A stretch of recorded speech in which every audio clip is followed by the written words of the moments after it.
26 minutos na nakaligad sa tak ng alas 11.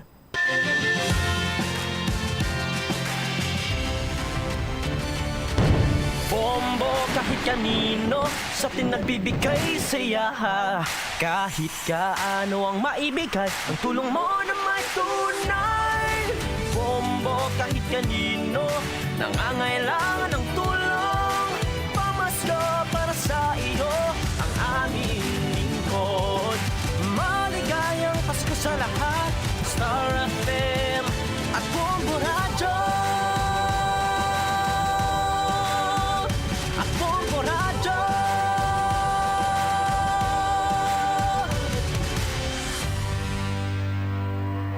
There's Christmas in the air, you can feel it everywhere. Nobyembre 7 tuig 2022, 48 días na lang kag Pasko na. Ini ang bombohanay sa udto kag ini si Bombo Chama Blanco Hover. Kag karon yari madalaguan ng mga headlines sa mga nagapanguna nga mga balita lokal. Iloilo Provincial Epidemiology and Surveillance Unit kinaimbestigaran na ang natabong nga food poisoning sa mga estudyante sa Pili National High School. Sa dugang pa nga mga balita, ang Department of Agriculture nagpanigayon sumong sa awareness month. Nagkalain sini nga mga programa ginakasar. Sa pihak kabahin ni Iloilo Police Provincial Office nagpahamtang sa Police Assistance Desk sa may Uyungan Bridge. Ang palinton man sa kapulisan may kantanan sa nagalapta sini iya nga peke nga kwarta. Dugang pa nga mga talupang doon karon nga mga balita diri sa pagpalayag sa nga bombohanay sa udto. Lalaki nga ginaligar ng awat sa opisina sa nga Department of Public Works and Highways Regional Office 6 nalutangan sang duha ka mga gwardya. Persona nga pilason anay gwardya katalatapan. Sa balita nasyonal, suspended Bucor Chief Banta ginpasakan sang kaso nga murder bilang isa sa mga mastermind sa Percy Lapid killing. Aton man sinikilalahon ang all-time greats sa patag iya sang World Cup, mga top goalers sa World Cup. Sanday sino iniayhan na dalabala diri ang inyo sini nga orang imo sini nga idolo nga mga bantog sini iya nga mga football superstar. Bantayan diri sa pagpangalagad sang bombohanay sa udto. Detalye sini panumbalikan ta pagkatapos sang Bombo Network News. Kalabanan sa aton ang wala na ginahatagan sang importansya ang paghusay sang buhok, ilabi na kun sako kita sa sulod sang isa ka adlaw. Apang suno sa pagtuon, ang simple nga paghusay sang buhok ang may pila ka maayo nga benepisyo sa lawas. Sunod kay Arthi Ragurama, founder sang Dega Organics nga nagaproduce ng handmade bath kag body products sa New Delhi, India. Ang mga tawo nga may dry hair, ang masami hindi mahilig nga maghusay sang buhok bangod sa kahangawa sang hair fall. Apang ang masami nga paghusay sang buhok ang makabulig sa blood circulation sa aton nga scalp. Naga-nourish man ini sang hair roots, naga-promote sang growth, kay nagabulig man agod nga malikawan ang hair loss. Naeksperyensyahan mo na bala nga maghinulsol bangod sa imo sala nga desisyon? Kon kaisa, bangod sa imo nga kaakig, stress kag disappointment sa kabuhi, nagadesisyon kamo nga wala ninyo ginapalibugan kag ginapadalman. Gani likawi nga maghimo sang desisyon kon ikaw ang akig. Hatagi sang oras ang imo nga kaugalingon, bangod ang imo nga first idea ang hindi mo man kon kaisa makabig nga best idea. Makabulig man nga magpangayo sang perspektibo sa ibang nga tawo, ilabi na kon siya ang nagapangatubang man sang kaangay nga sitwasyon sa ilang nga kabuhi. Kun ang desisyon nga imo ginhimo ang wala nangin madalagon, hindi napagbasulon ang kaugalingon. Ang tambo o kun bamboo shoots mangaranon sa dietary fiber, low in calories kag power-packed sa essential nutrients. Suno sa pagtuon sang comprehensive reviews in food science and food safety, bugana ini sa protein, carbohydrates, amino acids, minerals, fats, sugars, fibers kag inorganic salts. Suno sa pila ka research, ang phytosterols kag phytonutrients sa tambo ang ideal sa pagtunaw sang harmful LDL cholesterol sa lawas. Ang vitamins kag minerals sa bamboo shoots ang ideal para sa pag-improve sang immune system sang lawas. Ang antioxidants sa tambo ang essential man sa pagpabaskog sa sulod kag sagwa sang lawas. Suno naman sa pagpanalawsaw sang Journal of Ethnopharmacology, ang bamboo shoots mayara sang anti-inflammatory kag analgesic o pain-killing properties. Kanami gidya magtulog. Pero kung sa imo pagbugtaw, magpalanakit man lang ang imo lawas, base hindi ka naman Sa numang oras sa buong mundo, narito ang Bombo Network News Noontime Edition. Ngayong araw ay Lunes, Nobyembre 7, taong 2022, sa Christmas countdown, 48 days to go bago ang Pasko. Sa ulo ng ating mga balita, ang Department of Justice at Department of Interior and Local Government nagpaliwanag ngayon kung bakit kinasuhan bilang mastermind ang suspendidong si dating Bureau of Corrections Director General Gerald Bantac at iba pa kaugnay sa pagpatay sa broadcaster na si Percy Lapid. Big time oil price sa gasolina naman kinumpirma ng mga oil companies habang rollback naman sa krudo at kerosina. Samantala, ang Pangulong Marcos kinilala ang mga tumutulong sa government projects na inilalaan para sa mga hikahos na mamamayan, lalo na ngayong papalapit na ang holiday season. Ang Australian national na tinaguri ang World Most Wanted Pedophile na nahuli sa Bukidnon, pinatawan ng 129 na taong pagkabilanggo. Sa sports balita naman, sa NBA, ang Cleveland Cavaliers abay patuloy ang pamamayagpag na itala ngayon ay ikawalong panalo at kung saan nga ang Lakers at superstar na si LeBron James talo na naman. At sa ating entertainment news, international music sensation na si Lula Boy thankful sa mainit na pagtangkap ng mga Pinoy sa kanyang naging pagbisita sa bansa. At live, nationwide, worldwide, via satellite mula sa Bombo News Center Makati at ngayon sa detalye ng ating mga balita. Mga kabombo ka Star Nation, kinumpirma ngayon ng ilang mga oil companies ang ipapatupad na oil price adjustment sa araw ng bukas. Sa isang advisory ngayon ng Philippine Shell Petroleum Corporation, iniulat nito ang big-time oil price hike sa gasolina. Umaabot daw sa piso 40 sentimos sa kada litro. Habang may rollback naman sa krudo na 50 sentimos bawat litro, gayon din sa kerosina na may 35 sentimos kada litro, nakakarampot naman na kanilang ibabawas. Ito na ang ikatlong linggo na merong bawas sa presyo sa diesel at kerosina. Inasa ng iba pang mga oil companies ay magsusunuran na rin mamayang hapon. Una rito, inulat po ng Department of Energy na ang tinatawag na year-to-date adjustment ay umabot na ang net increase ng 15 pesos o 85 sentimos kada litro sa bawat gasolina. Sa diesel naman ay umabot na ngayon sa 36 pesos o 80 sentimos at sa kerosina umabot na ng 28 pesos 25 sentimos as of November 1 ng taong kasalukuyan. Sa dagdag pang balita, mainit-init pa na balita, ang Department of Justice at Department of the Interior Local Government nagpaliwanag kung bakit kinasuhan bilang mastermind ang suspendidong si dating Bureau of Corrections Director General Gerald Bantac at iba pa sa pagpatay sa broadcaster na si Percy Lapid. Alamin na ang detalye sa report mula ni Bombo Gerald Ulip. Bombo Jane, Bombo Elmer nakatakdang maglabas ng subpoena na itong Department of Justice laban pa rin dito kay Ricardo Zulueta na at large, maging itong si dating Bureau of Corrections Director General Gerald Bantac, kaugnay pa rin dito sa pagpatay sa broadcaster na si Percy Lapid. Kanina dito nga sa isinagawang press conference dito sa Department of Justice, sinabi ni Justice Secretary Jesus Crispin Remulla na mag-i-issue din sila ng lookout bulletin order para dito sa dalawa kahit sinasabing hindi pa naman nakakaalis ng bansa at itong si Zulueta ay at large habang si Director General Gerald Bantac ay pinadalhan na ng kanyang subpoena doon sa kanyang address at maging doon sa Bureau of Corrections. So kanina ay sinasabi nga itong si Director General Gerald Bantac, siya yung pinakamataas ngayon na opisyal ng pamahalaan na sinampahan ng kaso kaugnay sa pagpatay dito sa naturang broadcaster at hiniling na rin ng Department of Interior and Local Government maging ng Department of Justice dito sa mga lumutang na mga pangalan, lalong-lalo na itong si Ricardo Zulueta na nakausap ng mga middleman, maging itong mga pumaslang dito sa inmate doon sa New Bilibid Prison na sumuko na dahil malaking tulong kapag lalantad sila at magpapaliwanag sila dito pa rin sa isasagawang investigasyon. Kung ganyan, pakinggan natin itong naging pahayag kanina ni Justice Secretary Jesus Crispin Remulla. no subpoena was issued. That will come because the case was filed already. That will be with the fiscal because they have the rights to counsel and they may answer there. Hindi naman kailangan kasi pinag-aralan niya ng gusto, tinanong lahat ng testigo. And this is an exceptional case.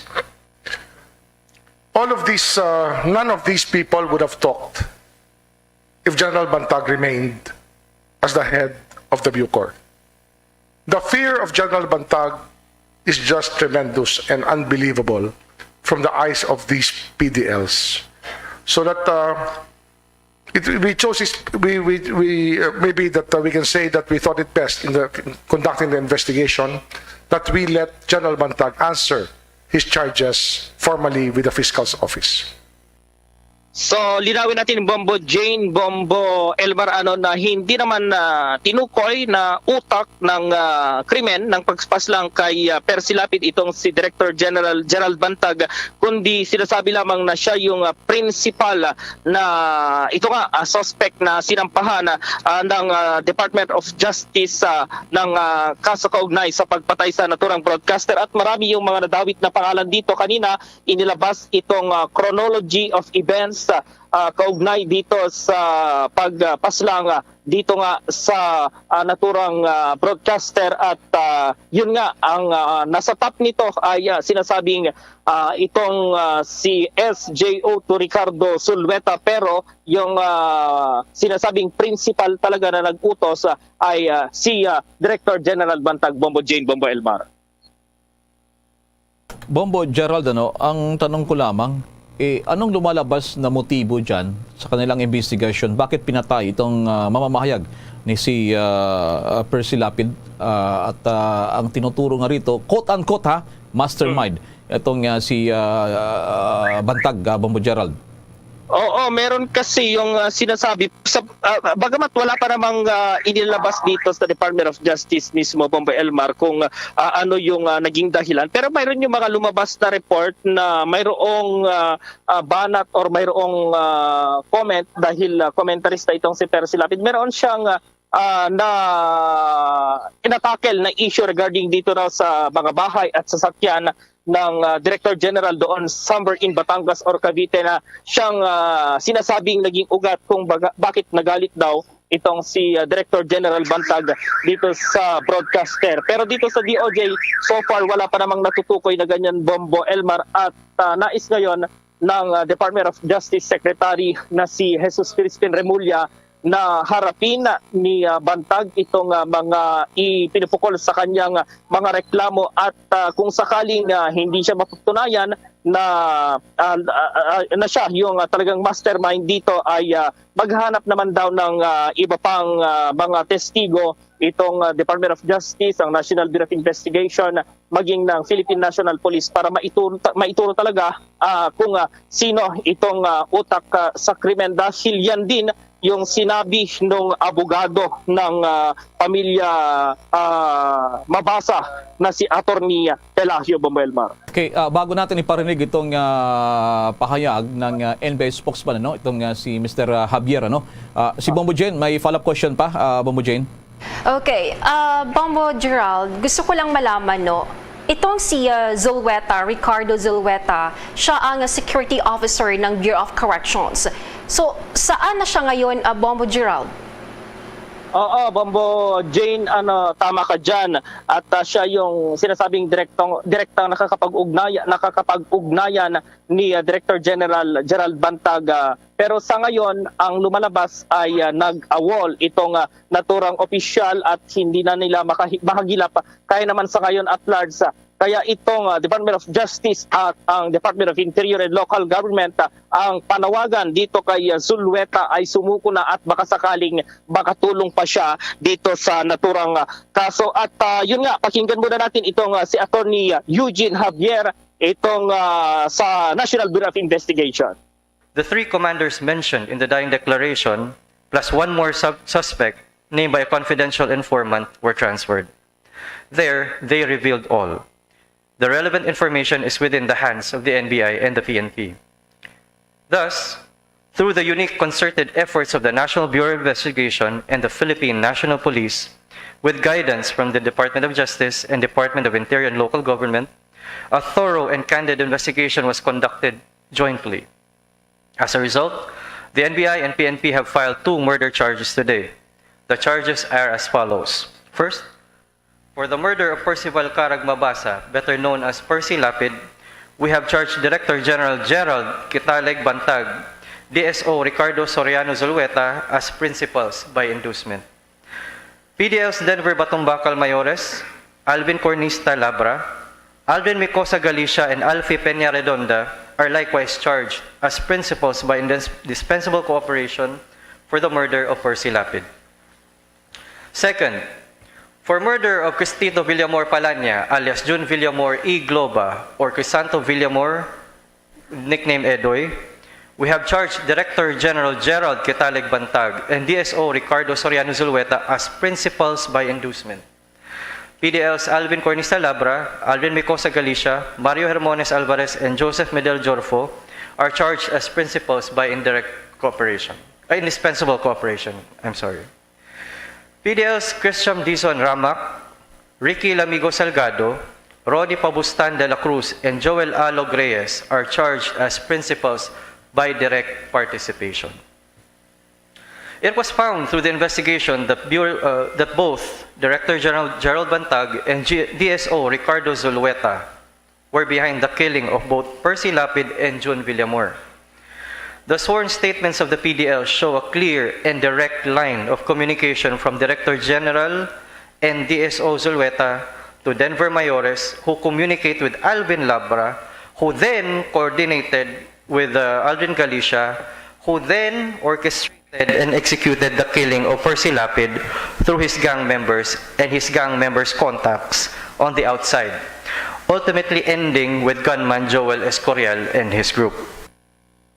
So, yan si Attorney Eugene Javier. Siya yung nanguna dito sa filing ng kaso kanina dito sa Department of Justice. So, ang Philippine National Police at ang National Bureau of Investigation yung nag-file ng karagdagang mga kaso dito sa Department of Justice at sasalang sa preliminary investigation at depende na raw sa DOJ panel at sa DOJ kung bubuo sila ng special panel or itong panel na mag-iimbestiga dito pa rin sa naturang insidente. Bombo Elmar, Bombo J. Bombo J, sa pa Bombo Gerald, na-establish na din ba dyan sa findings ng NBI yung findings din ng second autopsy ito kay John Villamor kung paano siya pinatay na nilagyan ng sa ulo niya para ito'y mapatay?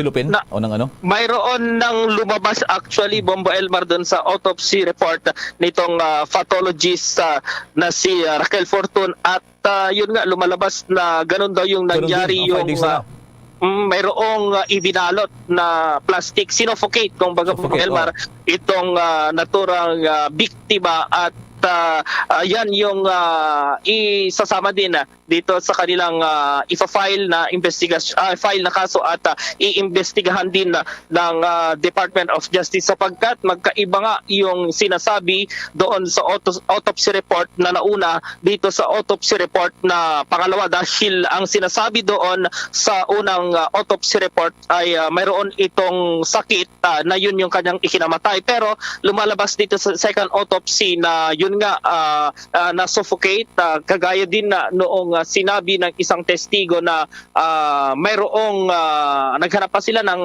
plastic ng vegetable yata yun, Bombo Elmar, na siya yung pinang-suffocate dito sa biktima at yan yung lumalabas din doon sa autopsy, Bombo Elmar. Sige, at may mga follow-up pa tayo ba sa mga programa. Maraming salamat sa turang mga development, Bombo Gerald. At live mula pa rin dito sa Department of Justice, Bombo Gerald B. Ulet para sa Pambansang Radyo ng Pilipinas, Basta Radio, Bombo! At sa iba pang balita, umabot na sa 4.5 billion pesos ang halaga ng danyos ng infrastruktura dulot pa rin ng bagyong Paeng base ito sa talaan ng National Disaster Risk Reduction and Management Council.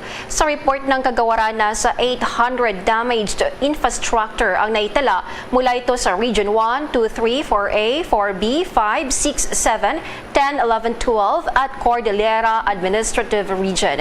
Ang Calabarzon ang nakapagtala nagdala ng pinakamalaking danyo sa infrastruktura na mahigit 1.2 billion pesos. Ito ay sinundan ng Mimaropa na may mahigit 997 million pesos, ang Bicol Region na may mahigit 793 million pesos.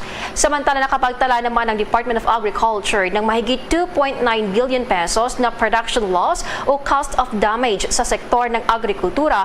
Mula pa rin yan sa Region 3, 4A, 4B, 5, 6, 9, 10, Bangsamoro Region at doon naman sa CAR.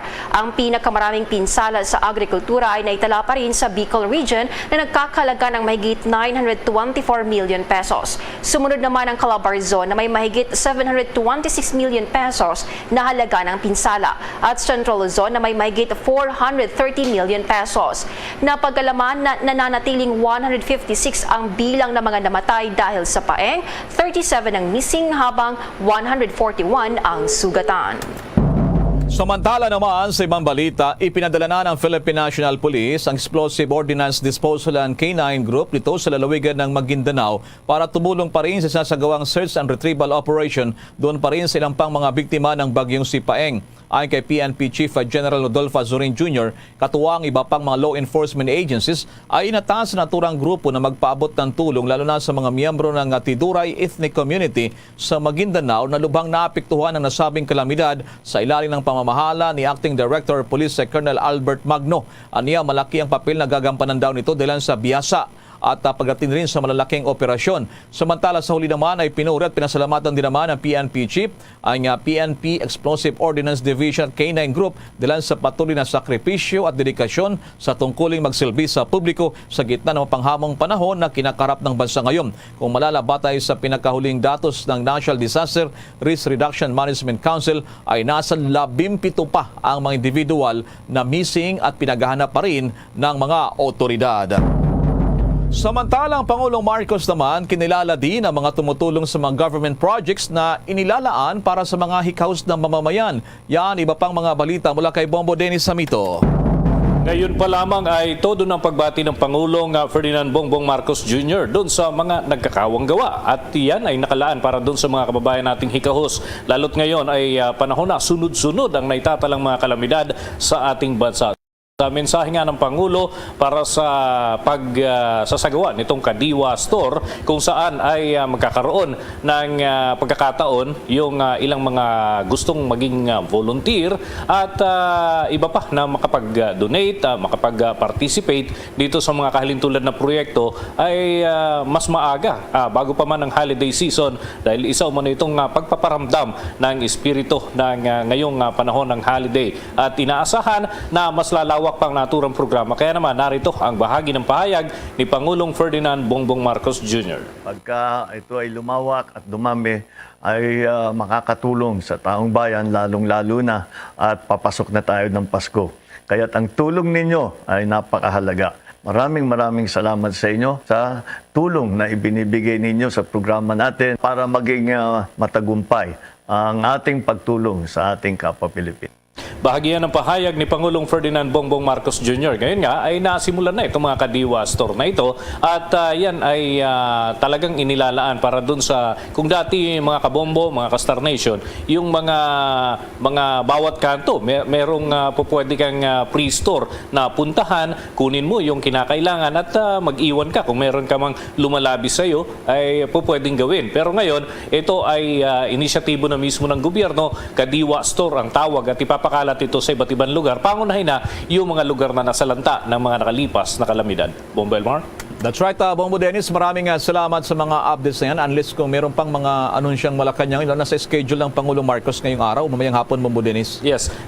Kani-kanina lamang, kakatapos lamang yung joint effort ng Office of the Press Secretary at Department of Foreign Affairs ay naglahad pa ng ilang detalye ukol sa mga aktibidad ng Pangulo at ito may kinalaman dun sa pagdalo niya sa APEC Summit at yung ASEAN Summit na nakatakda sa mga susunod na araw. Para sa Bombo Network News, Bombo Dennis Hamito nag-uulat para sa Pambansang Radyo ng Pilipinas. Basta Radio, Bombo! Samantala, ang Pangulong Marcos inaabangan din dyan sa may bahagi ng Antique kaugnay sa kanyang pagbisita. At may buong detalye dito ang Bombo Radyo Iloilo. Inaasahan ang pagbisita ni Presidente Ferdinand Bongbong Marcos Jr. sa lalawigan ng Antique bukas, Nobyembre 8. Kasunod ito ng pananalasan ng Bagyong Paeng kung saan isang Antique sa hardest hit provinces sa Western Visayas.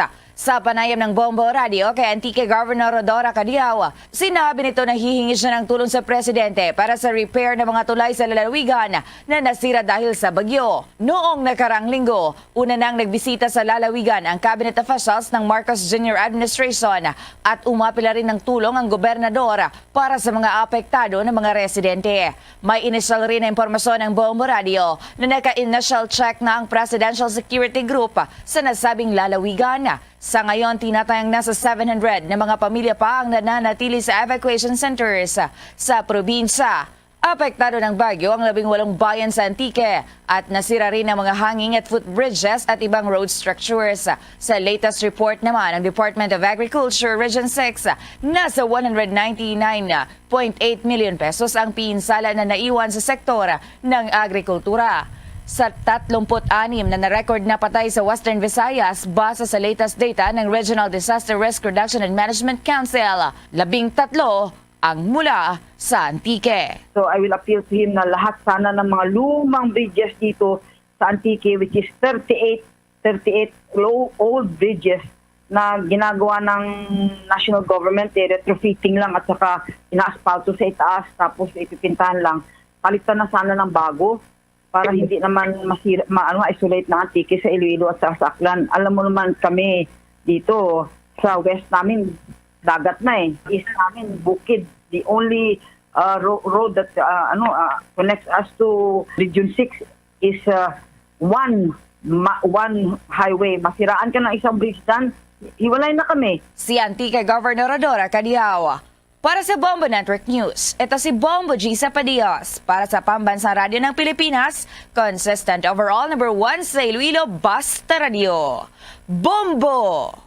Mga kabombo at ka-Star Nation, babalik na sa face-to-face ang selebrasyon ng Dinagyang 2023. Isasagawa mula January 13 at ang highlight ay sa January 22, 2023. Ang Dinagyang 2023 ay hatid ng Iloilo City Government at Iloilo Festivals Foundation Incorporated.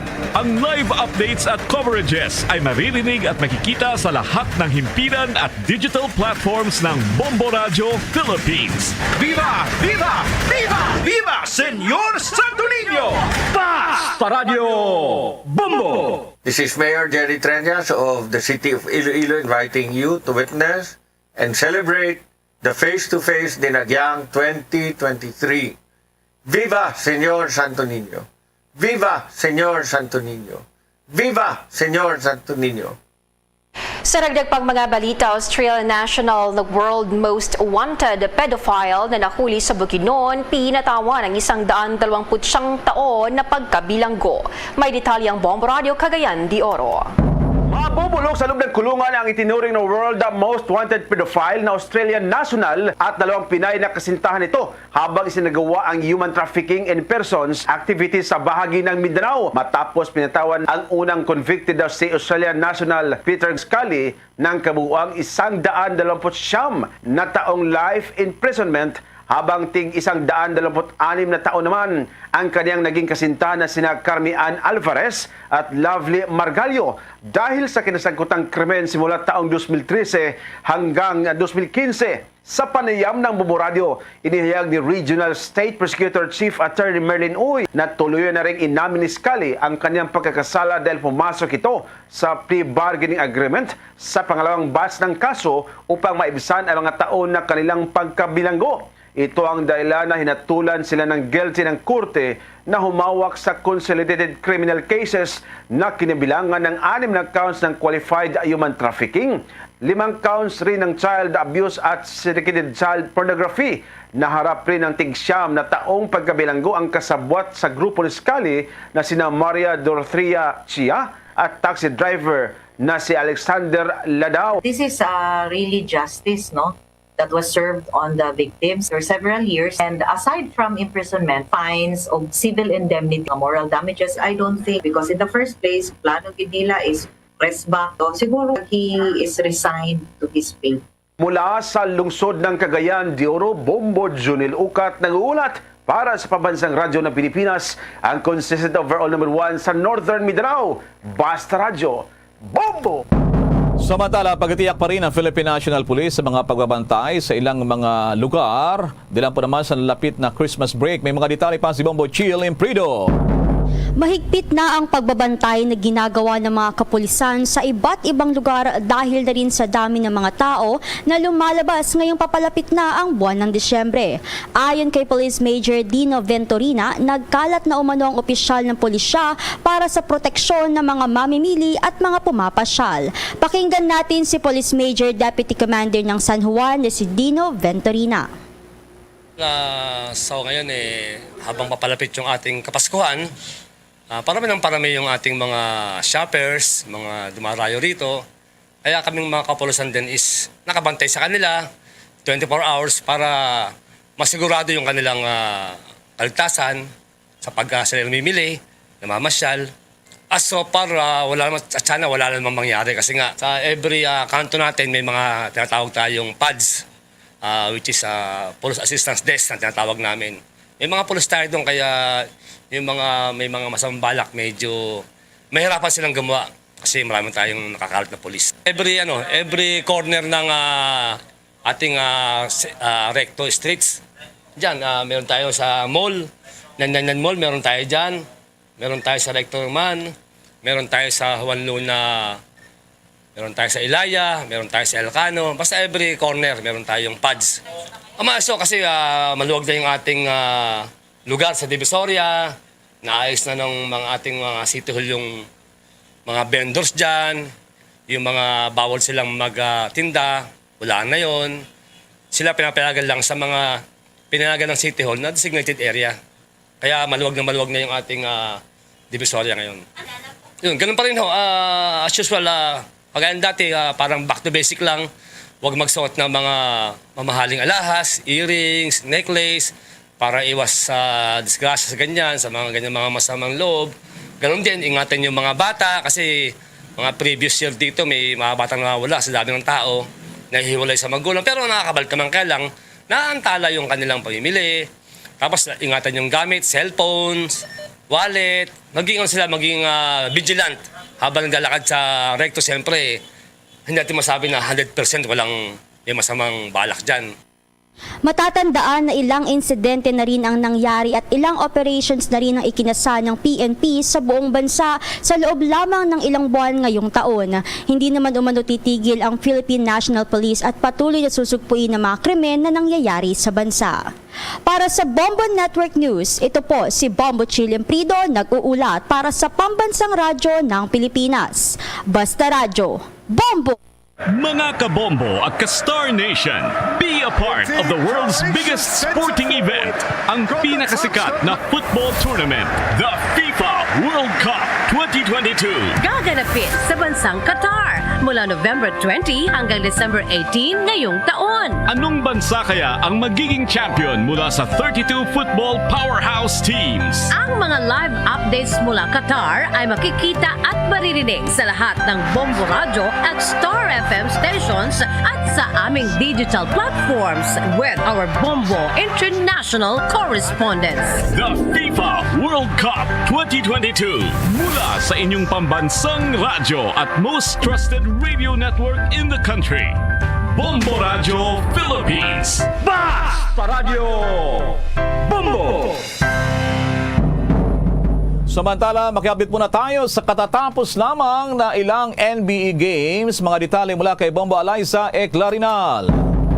Pinahiya ng namamayagpag na Cleveland Cavaliers ang Los Angeles Lakers nang lamangan nila ito ng 14 points na nagtapos sa score na 114-110 sa katatapos lamang na NBA games.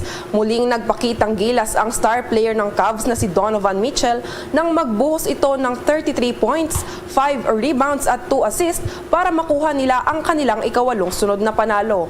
Habang nasayang naman ang ipinasok na diskarte ni NBA superstar Lebron James na 27 points, 7 rebounds at 4 assists dahil nalasap na nila ang kanilang ikapitong talo nang magsimula ang bagong NBA season.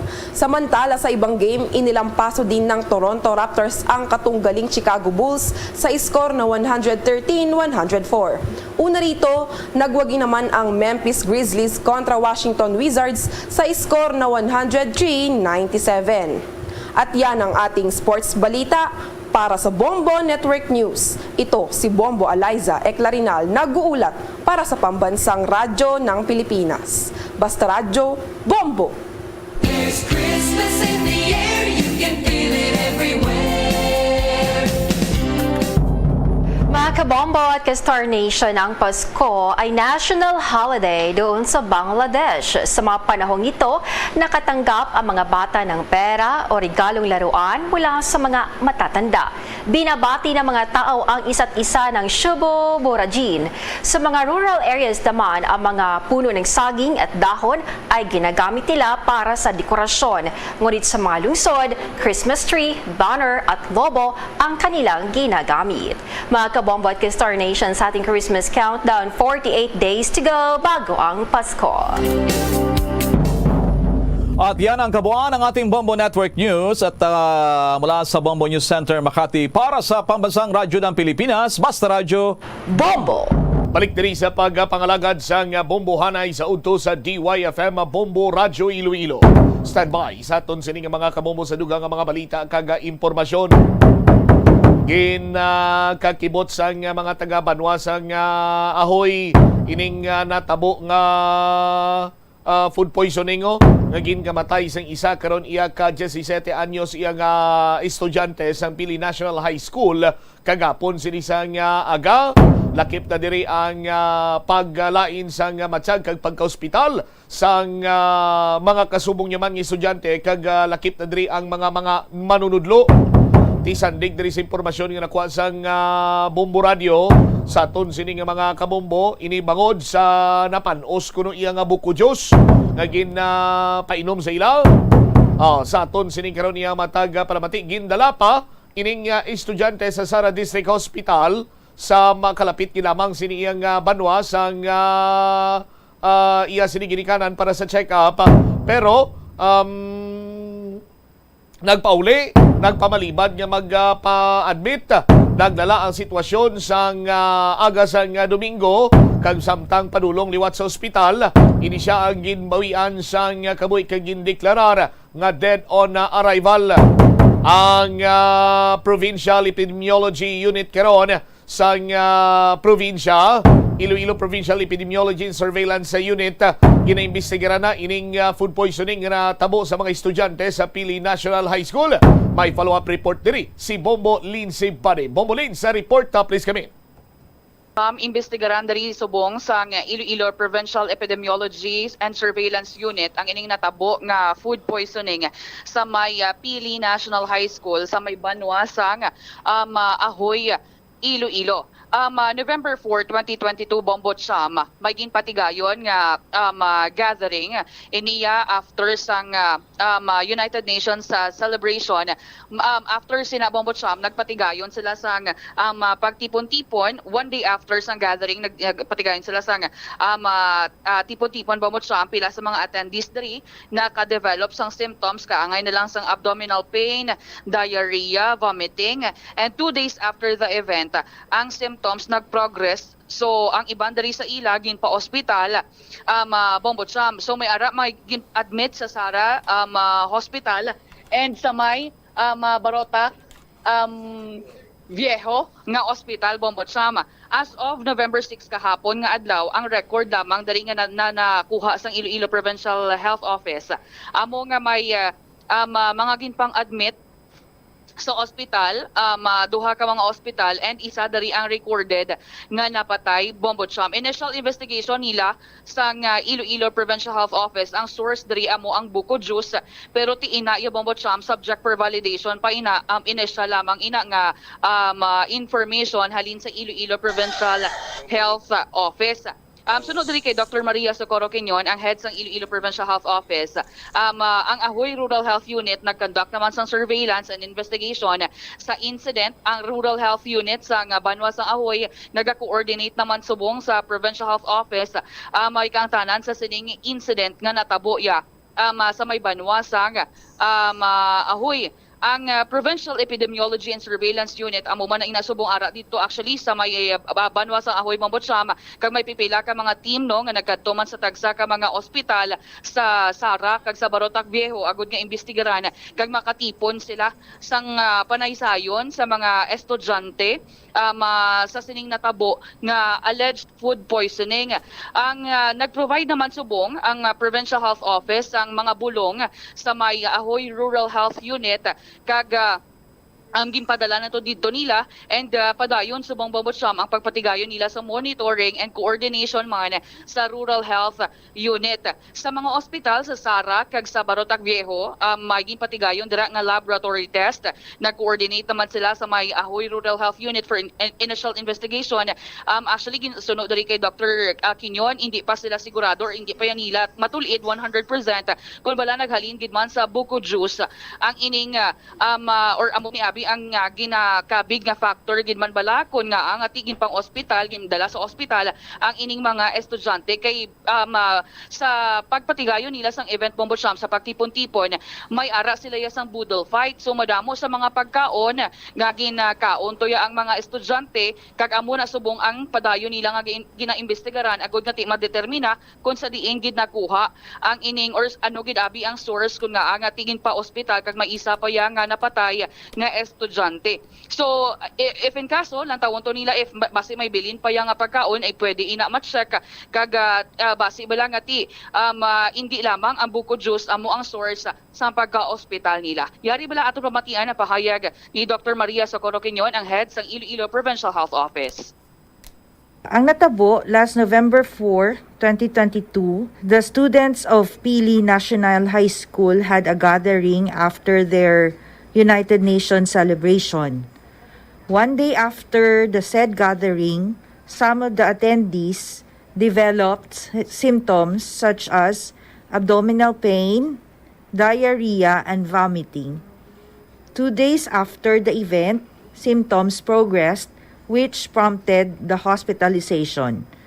As of November 6, 2022, 17 are admitted and 1 death is recorded.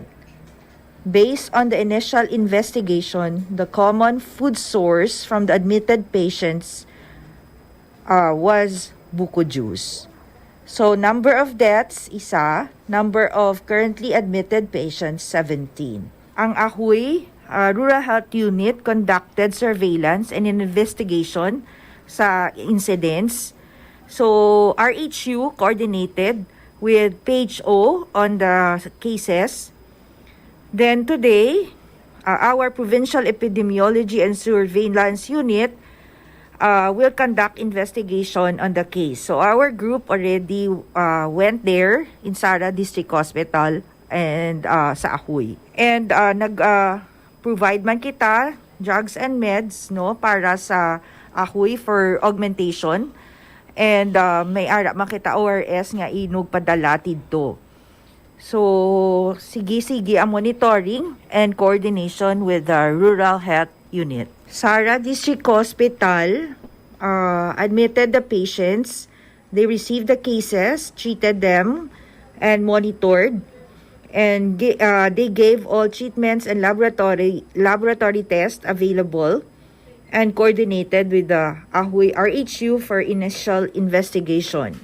And they also informed our Provincial Epidemiology and Surveillance Unit. Hindi pa ta sure kung buko juice gid man kay nagbudol fight. So amo na gani nga makandak kita sang investigasyon subong aga para ma-determine kag makuha kita na sang sang bilin basi may remnants pa of food nga pwede naton mapa-check. So that's why nga may investigation kita kay para hindi naton para mabalaan ginaton kung ano natabo. So initial pa lang na ang buko juice pero kailangan pag thorough investigation and that's we will be giving you as soon as we have completed the investigation.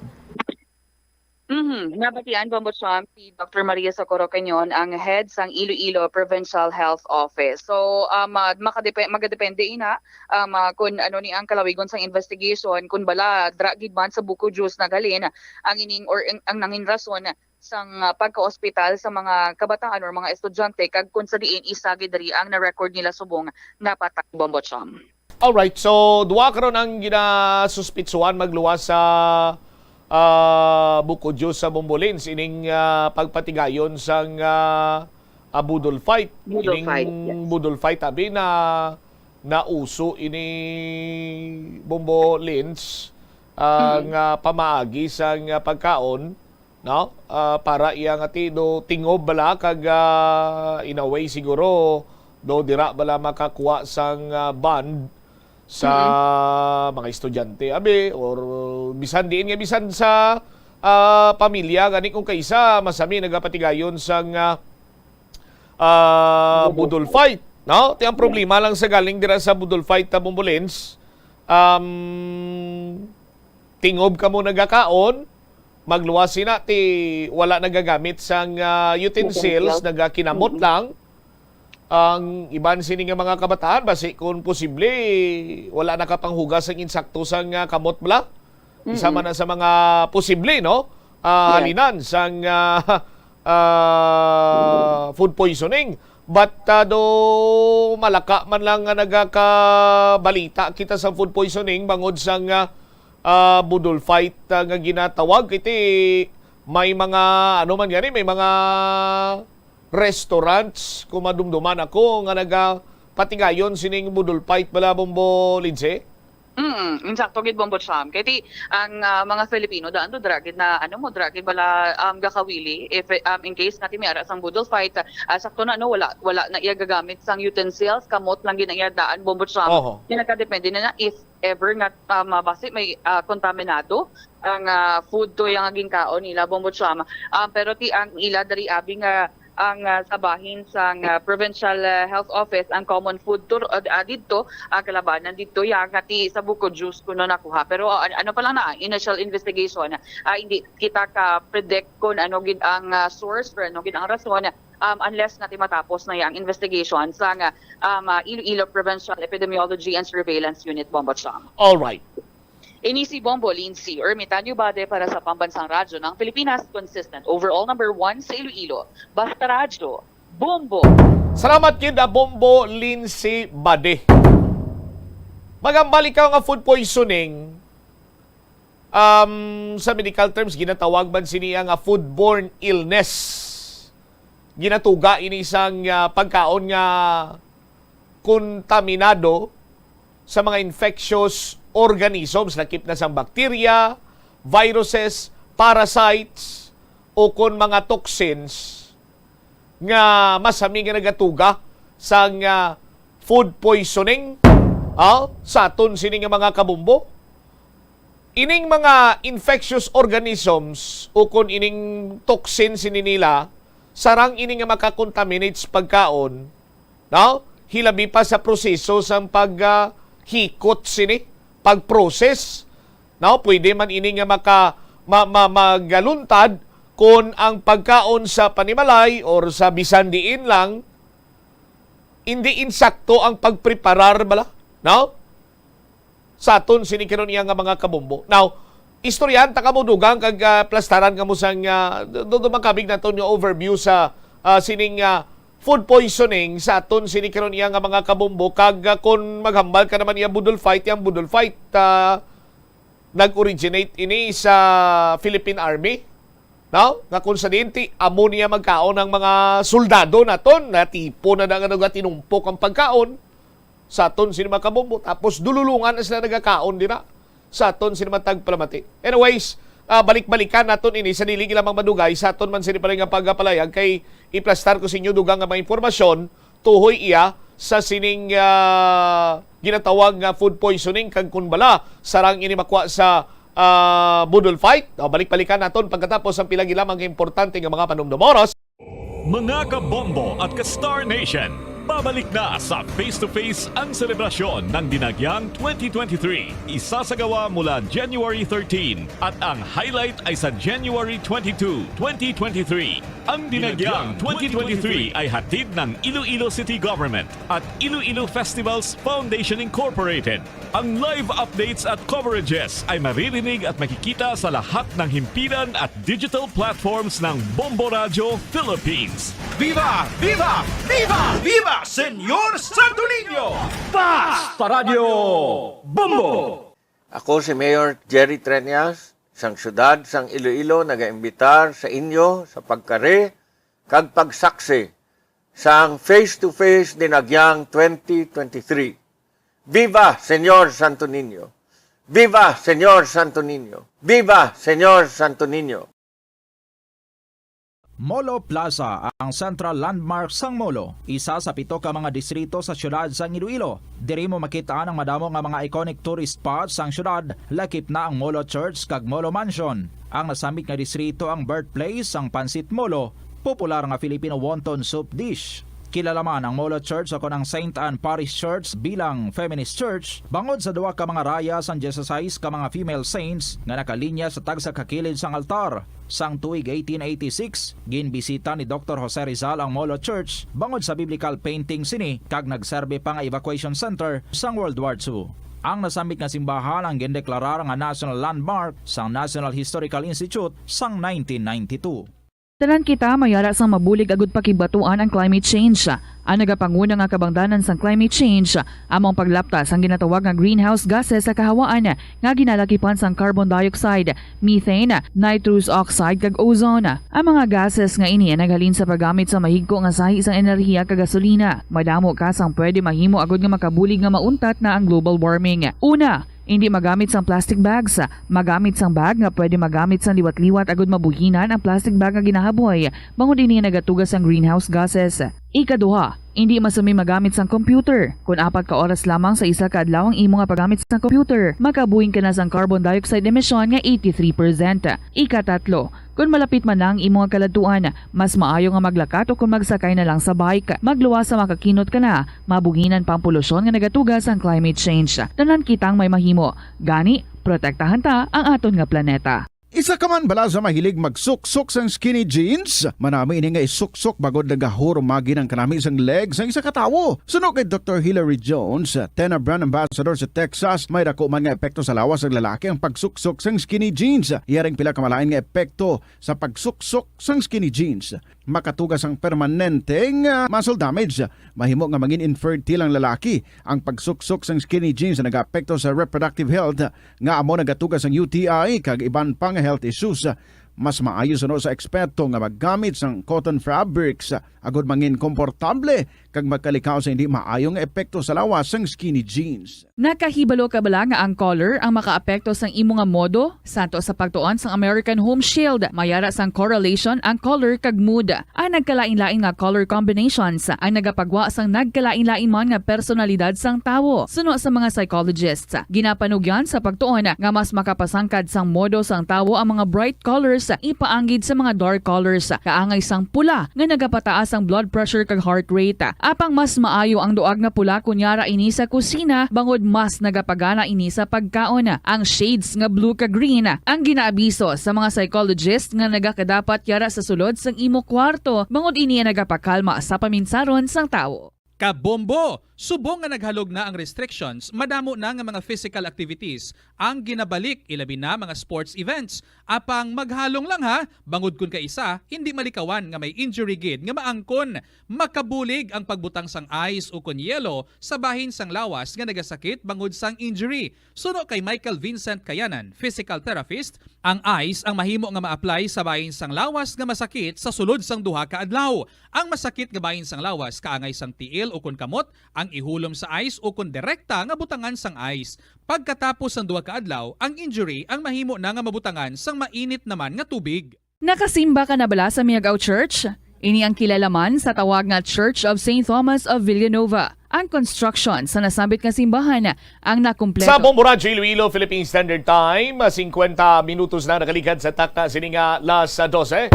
Balik diri sa pagpangalagad sa bombo hanay sa udto sa gyapon kapunin mo Bombo Chama Blanco Hover. Ang food poisoning sa aton siniiyang nga mga kabombo, no?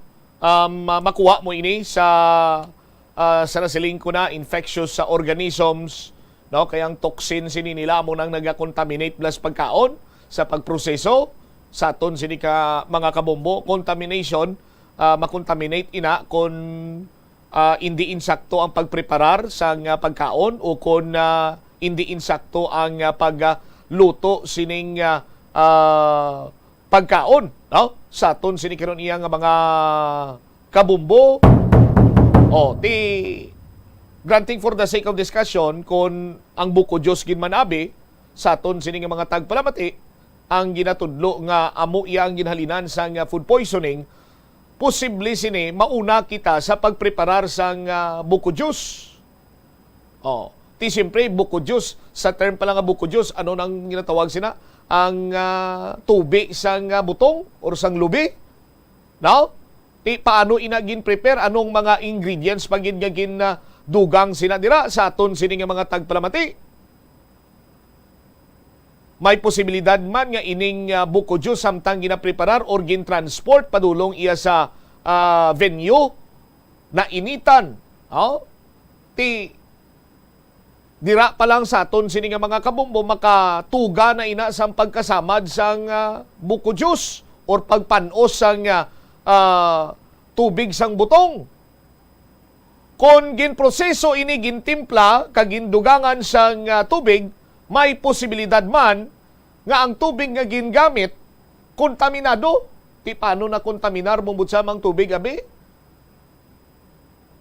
Sa aton sini nga mga kabombo, sang nagligad lang ang mga sinimana,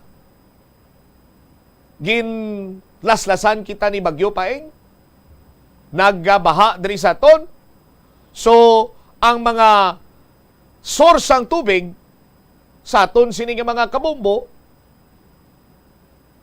mataas ang porsyento, posibilidad nga na-contaminate adto sang tubig baha sa aton sini nga mga tagpalamati. So, isa ina sa mga posible rason sang pagkasamad, pagkapanos, or pagka-contaminate abi sang buko juice sa aton sini nga mga kabombo. Now, isa sa mga ginalantaw pagid ang budol fight.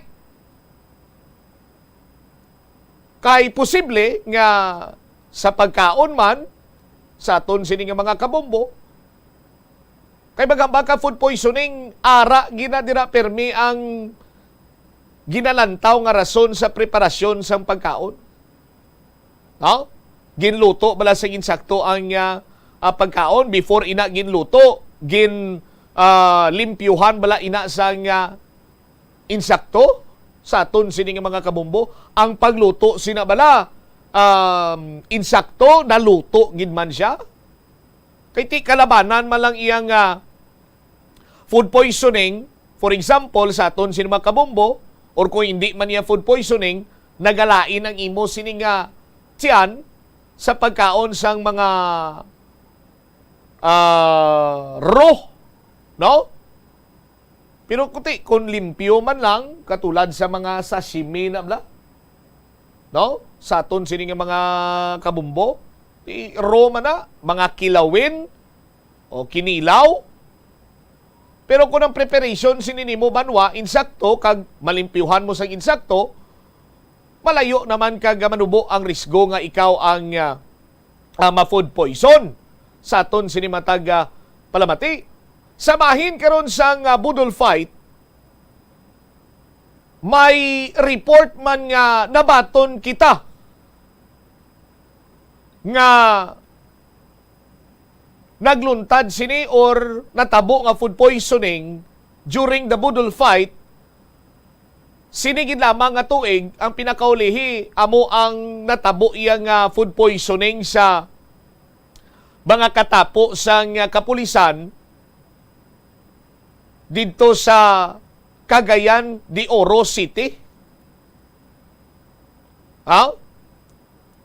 Nga kung sa dinti, pila ka mga pulis banwa ang nag-sufrer sang diarrhea, pagpalanuka, bangod sa food poisoning, pagkatapos sang budol fight sa aton sini karon iya nga mga kabumbo. Ti ang mga pagkaon nila dito iya sa aton sini matag palamati, seafoods.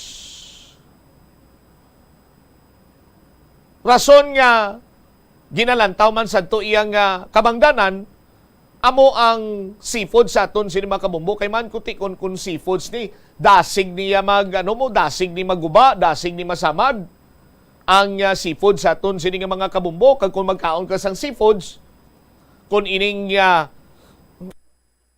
sahi isang seafood patay na nga daan, dako man ang tsansa nimo nga ma-food poison ikaw. Kay kalabanan sini nga seafood nga ginakaon fresh. Namin ko bala, fresh siya before sini nga gina-prepare, ginaluto. Kag i-serve. Tikon kay isa may maka-impon sila dira nga for example sa Talaba Abi, sa Green Shell, dira dayon sa aton sini nga mga kabumbo, luntad ang pag-contaminate kag posible tugaman sang higko sang bakterya sa aton sini nga mga kamot nga kung hindi naton mahugasan sang mayo, dako man ang tsansa nga maka-eksperyensya kita sang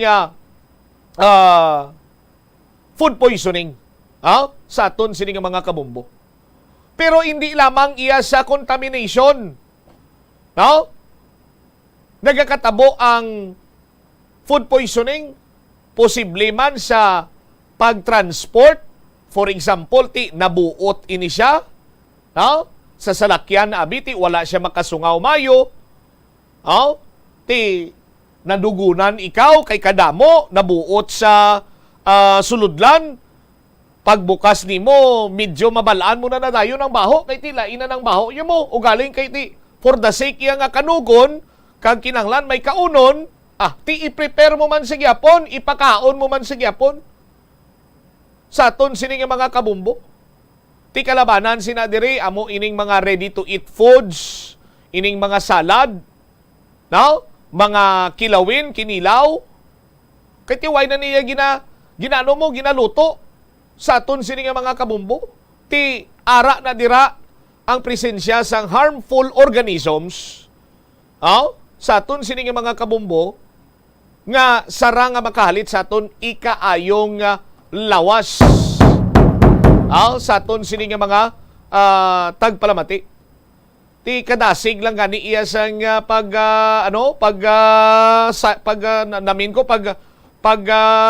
sugod sa food poisoning sa aton sini nga mga kabumbo, pila pa iya kadlaw antes sini nila iya batsagan ining natabo sini sa ila iya nga food poisoning or mambal naton hindi man gani iya madasigid kay ang iban sini inuras lamang sarang mo na diyon iya nga mabatsagan or ma-experiensyan ang ginatawag sini nga simptomas sa food poisoning kun kontaminado ang imo sini nga pagkaon nga na konsumo sa aton sini karon niya nga mga kabombo.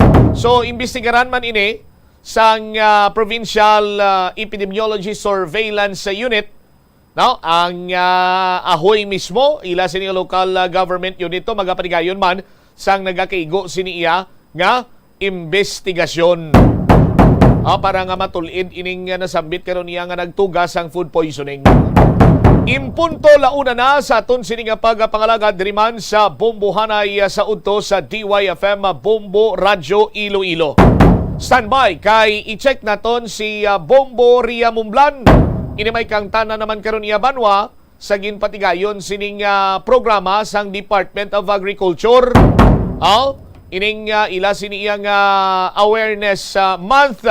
Nga kung sa din may mga nagkalain-lain sini iyang programa ang Department of Agriculture nga ginpatigayon. Magluwas sila may mga activities sila nga hikutar subong iyang adlaw. Sa aton man sini karon nga mga kabumbo. Kag bantayan sa aton sini padayon nga pagpalayag ining lihok karon sang Iloilo Police sa Provincial Office, nagpahamtang ini sila sang Police Assistance Desk dito iya sa may Uyungan Bridge. Ining taytay nga nahalitan man ni Bagyo Paeng, kag amo ining isa sa mga mayor nga taytay nga nagaangot sa probinsya sang Iloilo, sa probinsya man iya sang Antique. Balik-balikan naton ina sa dili madugay, dili man sa aton siniya padayon nga pagpangaragan. I-check kanay naton si Bombo Ria Mumblan. Bombo Ria, sa report, please come in. Ginlunsay sa Department of Agriculture Western Visayas ang National Rice Awareness Month 2022. Ini man kasunod sa pag-obserba sa importansya kag bisyon nga siguraduhon nga bastante ang produksyon sa humay sa rehiyon. Lakip sa pag-obserba sa National Rice Awareness Month ang mga pagpatigayon sa pagpaindisanay sa mga mangunguma sa Composto Duet, Binalaybay, kag Brown Rice Cooking Contest. Para sa dugang nga detalye may kaangtaran sa National Rice Awareness Month, aton pamatiyan ang pahayag ni James Earl Ogates, ang Information Officer 3 sa Department of Agriculture Western Visayas. Importante ang pagsaulog naton sa National Rice Awareness Month, kay we have been celebrating this since 2013, kag subong tuig 2022 apat ang aton advokasya, kinahanglan naton pasidunggan ang aton nga mga farmers nga nagapasiguro gid sang aton nga pagkaon sa tagsa-tagsa kalamisa. So this National Rice Awareness Month, abakada ang aton nga advocacy. Letter A, adlay, mais, saba ang dapat naton nga i-mix sa aton nga kanon, o kun tun-an naton nga kanon para nga malisan naton ang pagkonsumo sa bugas. Ang letter B, brown rice o kun pinawa ang kaunon naton. Kag letter K, ang kanin ay huwag natin sayangin, hindi naton pakusikan ang kanon. Kag ang letter D, dapat bigas ng Pilipinas ang aton nga baklon.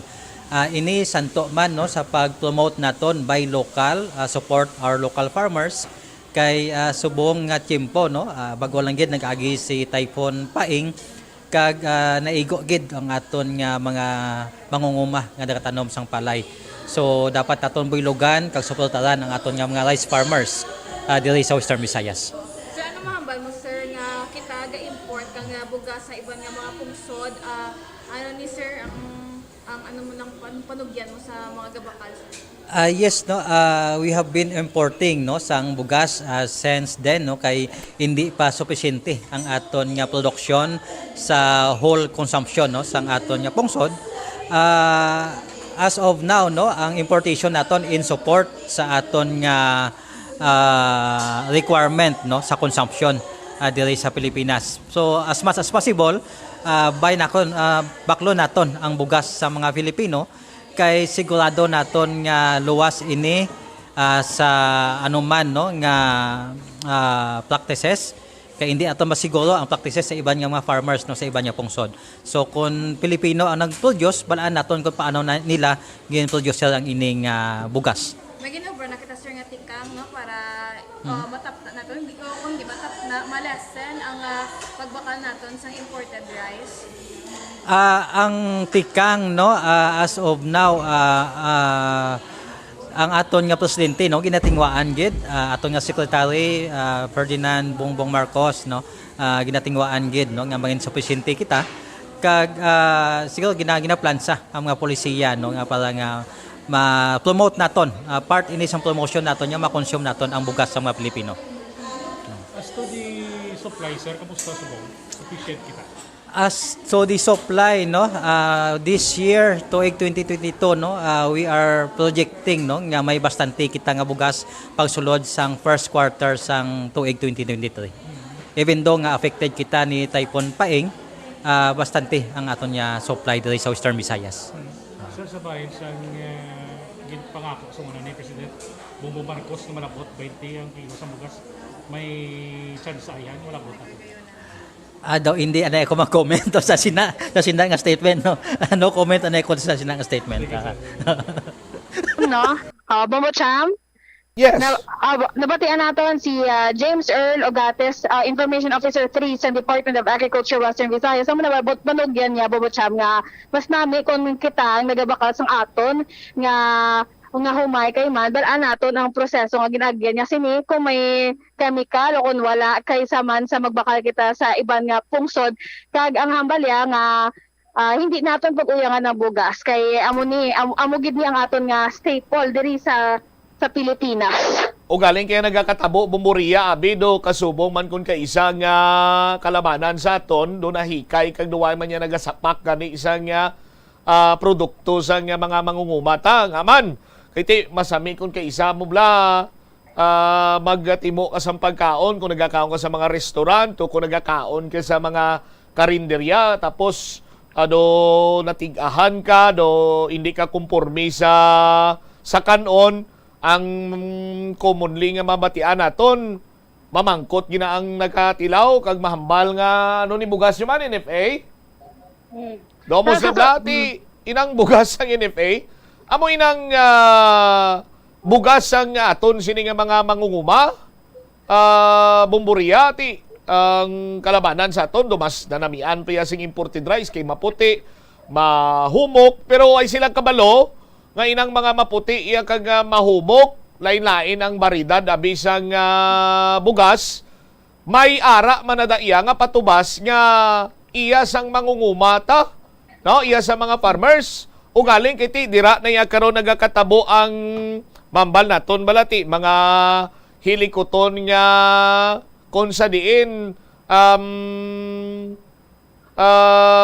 para lamang sa mga bintahuso bla ay ti ginasamuan na daya sang bugas ginasamu-samo no katulad na lang abisang ang example ko lang ihatag amo ang mga imported rice to lang nga nagabot pila to ka 1,000 sang metric tons to ti timing man subong iyang harvest season butang tapabi naka-harvest na hindi man mo sinakadamo naapektuhan kita ka bagyo paing karon ti ang mga na-harvest na to yang nauna Bumburiya sa aton sinikaron niya nga mga kabumbo, titigana man tuya sang mga midulman nga sa ulihi nga baklanay na sang palayo kun sang bugas, ibaligya man nila sa mas mahal sini iya nga bili. Pero sa pag-stock na sinani nila, at idira na nagakatabo ang mga mix klada bla. Ti nabalaan ko lang ni sa kilala ko nga rice trader.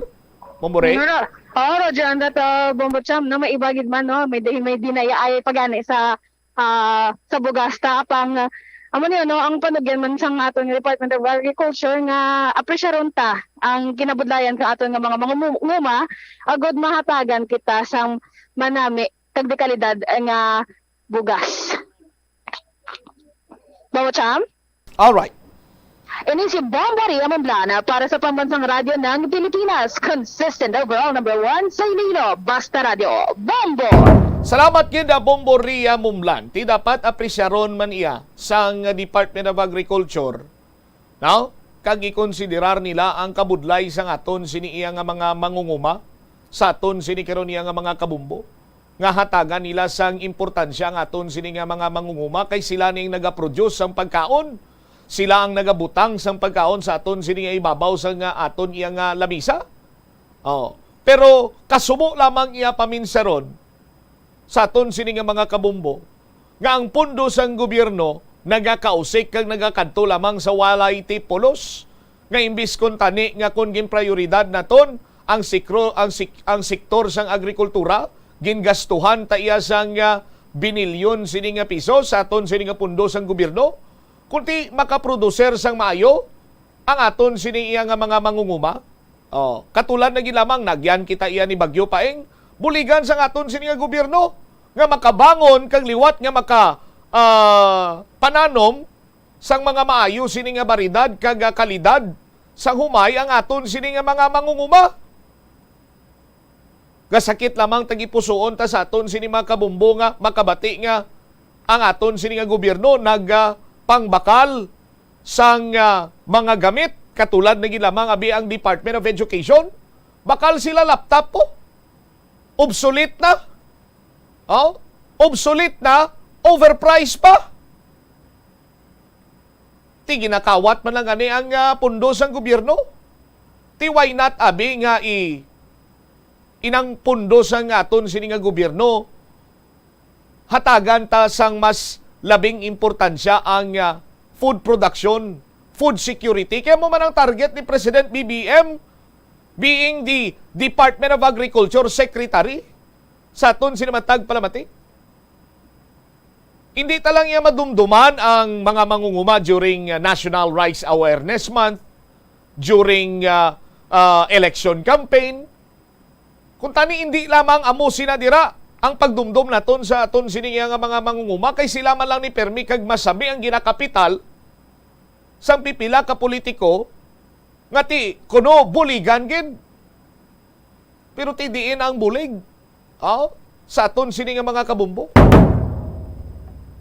Tikon lang tawon mo nga aton sini nga mga mangunguma, ang sitwasyon nila subong mas labing nagapigado ka grabing pamirdihan nila. Ining mga farmers sa aton sini nga mga kabumbo, why man ni sila yasang kapital nga sila nga ilagid kwarta nga manggaranon sila kung ano? Kalabanan sini sila, ginapangutangan man lang ni nila para kuha sila sang farm input. Titagpila na nga daan subong ang sako sang fertilizer. Iban pagid sini nga mga farm input.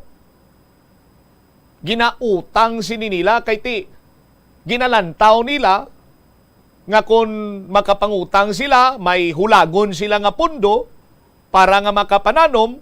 Eventually, ang ila siniiya karon iyang patubas, makaganar sila dira, makabayad sila utang nila, kag makaginansya sila.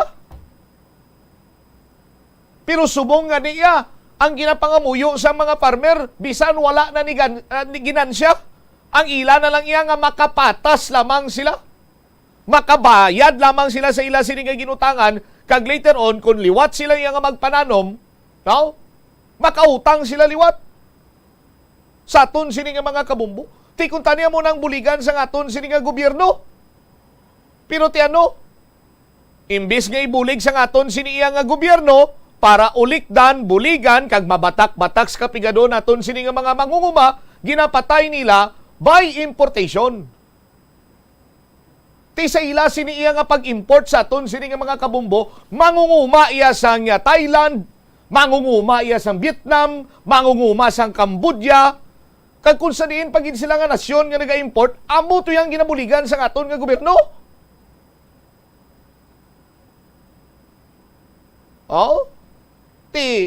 Mientras tanto, isang ata na lang yang tinaita sa importasyon. Paano abi karon maglabot sa punto nga sila to luyag Manila masiguro ang ila sini nga food security? Kag maglimit sila? Or worse, sa aton sila makabumbo, hindi na sila abi anay mag-import kay kinanglan man sang ila sila nga mga pumuluyo to. Maano pa kita iya? Matanga kita sa langit sa aton sila makabumbo? Amo ni ang importansya sang mga farmers. Sa Japan to ya, sa aton sila makabumbo, ambal sa mga Japanese correspondent naton, ang status symbol to ya kung maghambal iya nga farmer ikaw sa Japan, taas. Kung saan pabla ang simbolo sinini mo, estado mo to ya, mataas. Kaya ikaw nag-produce ang pagkaon mo. Kung wala yang farmer, manos la. Pero diri ya sa pungsod Pilipinas, sa aton sinima kabumbo, gindeklarar kita nga rice granary, ari diri ang tanan-tanan na lang mga kinahanglanon, lugar, sa pagtanom sang palay, ari diri tanan nagumpisa sa pungsod Pilipinas, sa aton sinima kabumbo. Mga mangunguma na sa Cambodia, Thailand, Vietnam, sa kundin din. Tinudluan tala na kung paano magtanom iya ka palayo sa aton sinima kabumbo. Ti karon grabe ito yung barangisi sini nila banwa kay ti do dito na lang tayo nagasalig sa ila. Tapos kitaya pang convert na lang subdivision naton sini nga mga taramnan de.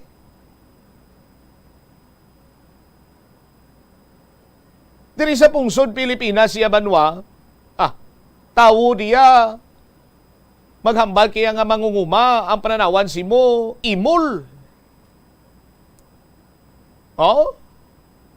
Na kung sa diin sa aton sini nga mga kabumbo ang mga mangunguma dako ang aton sini nga utang nga kablaslan sila kay kung why sila sinong ma-produce ang aton sini pagkaon. Ti dapat amo sini ang ginahatagan sa nga kigo sini nga pagtamod importansya sa aton sini nga gobyerno. Ang aton sini nga mga mangunguma. 17 minutos na nakaligad sa takna sini nga launa. Sa aton sini nga pagpanumbalik ka banwa. Mga reports nagikan sa Iloilo Police sa Provincial Office. Nag-deploy sang Police Assistance Desk dito sa may Uyungan Bridge. Lakip na sila diri sa aton nga mga kabumbo. Ihibaloon taman ining pandam sa IPPO tuhoy sa peke nga kwarta nga nagalapta kag may ginlutang sa banwa sa Anilaw patay gid. Mga balita kag impormasyon panumbalikan ta pagkatapos ginamang sa pila ka importante nga mga panumdumangon. Kung magpungko ka gani sang madugay, daw hindi ka na makatindog bangod nagabiring ini o kung naga-cramps. Suno kay Dr. John Hubert Pua, isa ka orthopedic surgeon, masami nga mabatyagan ang cramps sa idalom nga parte sang lawas. Apang mas delikado kung masami mo ini mabatyagan sa ibabaw nga parte sang imo lawas, kaangay sang kamot. Bangod posible ini nga palatandaan sang mas malala nga balatian, kaangay sang sakit sa dagipusoon, diabetes, kag hypothyroidism.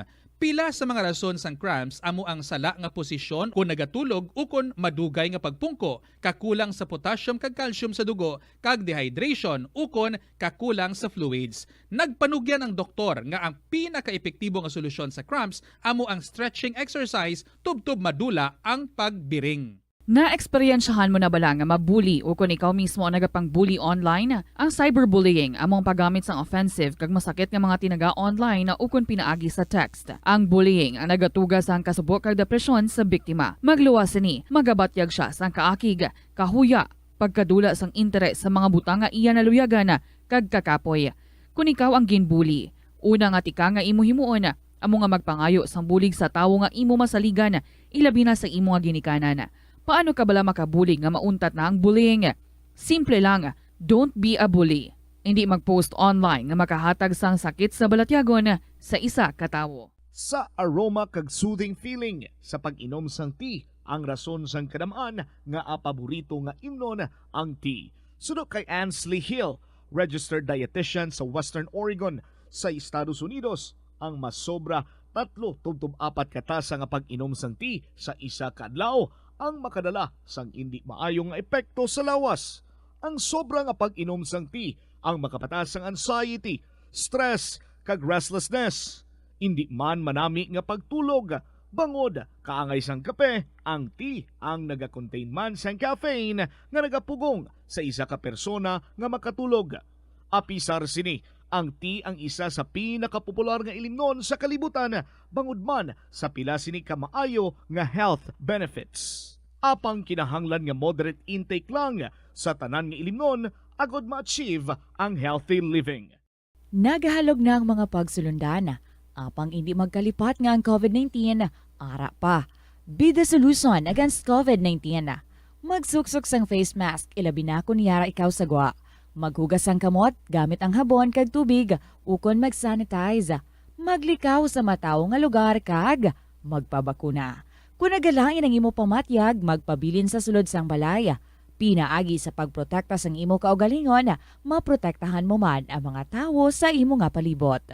Pirmi ka bala nagapanguyab? Ang pagpanguyab ang hindi man dapat kahangawan suno sa mga eksperto. Bangod isa ini ka natural nga proseso bilang response sa Bombo Radyo Iloilo, Philippine Standard Time. 20 minutos na nakaligad sa takna siningalaw na balik na diri sa pagpangalagad sa Bombo Hanay sa udto sa DYFM Bombo Radyo Iloilo.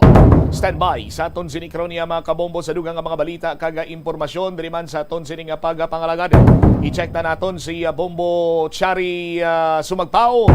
may kantanan karon sa sining pagpahamtang sa police assistance dito sa may Uyungan Bridge sa Banwasang Miagaw kag may palinton man diri ang IPPO sa paglaptas ang peke sining nga kwarta kag ining nagluntad sining nga shooting incident sa Banwasang Anilaw isa gid diri ang patay gid ang biktima. Momochari sa mga balita, please come in. Bombo Champ, sa direktiba, humalin kay Police Brigadier General Leo Francisco, ang Regional Director sa Police Regional Office 6, ang Iloilo Police Provincial Office, amo ang nag-establishar sa Police Assistance Desk didto sa may Uyungan Bridge sa Banwasang Miagaw, Iloilo. Sa interview sa Bombo Radio, diri kay Police Colonel Noel C. Alinio, ang officer in charge o kanang provincial director sang Iloilo Police Provincial Office kaina sa kaagahon nag-inspeksyon sila sa Police Assistance Desk nga gin-establishar nila didto kaga nag-establish man ini siya sa dialogue upod sa Miagaw Municipal Police Station sa mga barangay officials sang Uyungan kag sang iban pa nga youth volunteer nga amo ang nagabantay kag naga-secure sang seguridad kag amo man naga-assist sa mga biyaheros didto sa may Uyungan Bridge. Sa nabal-an na naton mga tawo pa lang no kag mga motorsiklo ang ginaalaw nga mag-cross didto sa nasambit nga taytay tungod sa na-damage ini sang natabo ang tropical storm Paeng. So yari bala pamatian ang interview sang Bombo Radio kay Police Colonel Noel Alinio. Oo, itong ano na yon yung sa tulay na nasira is nagpadala kagad kami ng police, additional police na mga Miagaw Police Station na Miagaw Police Station sa PADS 24/7 ito, 24/7. And then we inspected kanina madaling araw, may mga nakita rin kami ng observation namin na sana mabigyan pa ng improvement. Like doon sa ilaw, doon sa mga barker na dapat yun siya, alam namin ng mga pangalan at kahit pa paano sana mabigyan ng ID. Kasi sumasalubong sila sa mga sa mga commuters. Doon ang nangyari kasi pick up and drop. Yun ang iniingatan namin na magkaroon ng aberya lalo sa mga commuter. Yung security nila ang main concern namin. Ang pumunta kayo kaninang madaling araw, sir, ano yung sitwasyon doon? Madami kami nakita, mga bus, mga truck, mga going and palabas ng Iloilo. Yun, binabiyahin talaga nila. Yung iba, yung tinatawag na kinakaryada, yung kinapasan. Yung iba naman, may mga kariton. At yun ang gusto ko namin pantayan, lalo yung mga negosyante. May mga papasok, mga pumapasok dito sa Iloilo. At yun namang going to Antique, yung mga pauwi naman. Sabi ko nga, so wag magtipid sa pulis, priority yun. Siyempre, hindi rin, wag iwanan yung pinakamismong bayan ng Miagaw kasi meron din kasing ginawang rerouting na daan. Pati yun, binantayan din namin. May mga pulis din kami nakadeploy doon. Ngayon sa Police Assistance Desk sa may Uyungan Bridge, sir, ilan yung dinagdag na personnel ng IPPO natin? Bukod dito sa yung body system sa mga police assistance, nagdagdag kami ng mga mobile forces namin, ng mga taga-anim, tatlo ulit. Ito yung mga tinatawag yung mobile forces, ito yung mga naka-full battle. Ito yung mga may mga habang armas namin. At sana yung feeling ng security lang naman ang talagang gusto namin maramdaman nila na may mga pulis talaga doon. 24/7 till hanggang hindi matapos, hanggang hindi tatapos. Ano yung utos ng Iloilo Police Provincial Office Director sa kapulisan natin dyan? Oo, yung after kasi ng incident ng yung bagyo tapos nasira, nag-utos kagad na yung si aming Police Brigadier General Leo Francisco na directing us na maglagay kagad ng Police Assistance Desk. At tinawagan nyo rin ako ulit last week, nagdag ulit ng mga additional para naman sa rerouting. Yun naman ang main concern namin, yung security ng mga commuters, lalo yung mga biyahero at mga negosyante. So hanggat hindi natatapos yung Uyungan Bridge, sir, nakadeploy ang kapulisan natin dyan? Opo, 24/7. Nagpapasalamat rin kami sa barangay kahit paano tumutulong sila ron. Pati ang kabataan, nakita namin yung mga sakundang kabataan doon nagbabantay din. Tulong-tulong naman lahat. Sir, kumusta ang coordination ng kapulisan sa Miagao LGU? Maganda naman at nakausap ko nga yung Chief of Police at kausapin niya nga rin daw ulit yung LGU nila ron at so na nakita namin at i-open niya at sana mamaya tingnan natin kung may development lalo yung mga karagdagang ilaw, magdagdag ng wheelchair, magdagdag ng yung ID. Sana mabigyan namin yung mga barker, yung mga nagbubuhat, nangangaryada. At sana malaman namin lahat yun. Tingnan ko mamaya kung may development.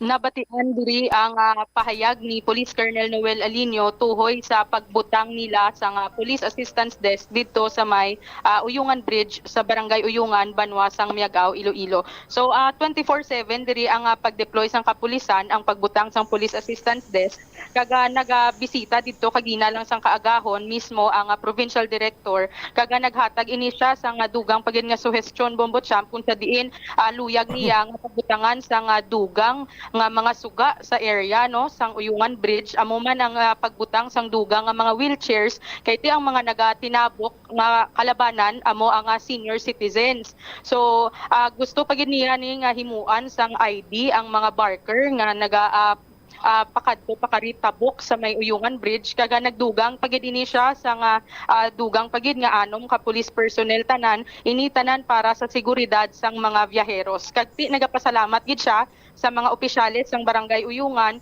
kag sa mga kabataan man nga volunteer bulig sa mga tawo dira sa nagatabok sa Uyungan Bridge, Bombo Champ. All right.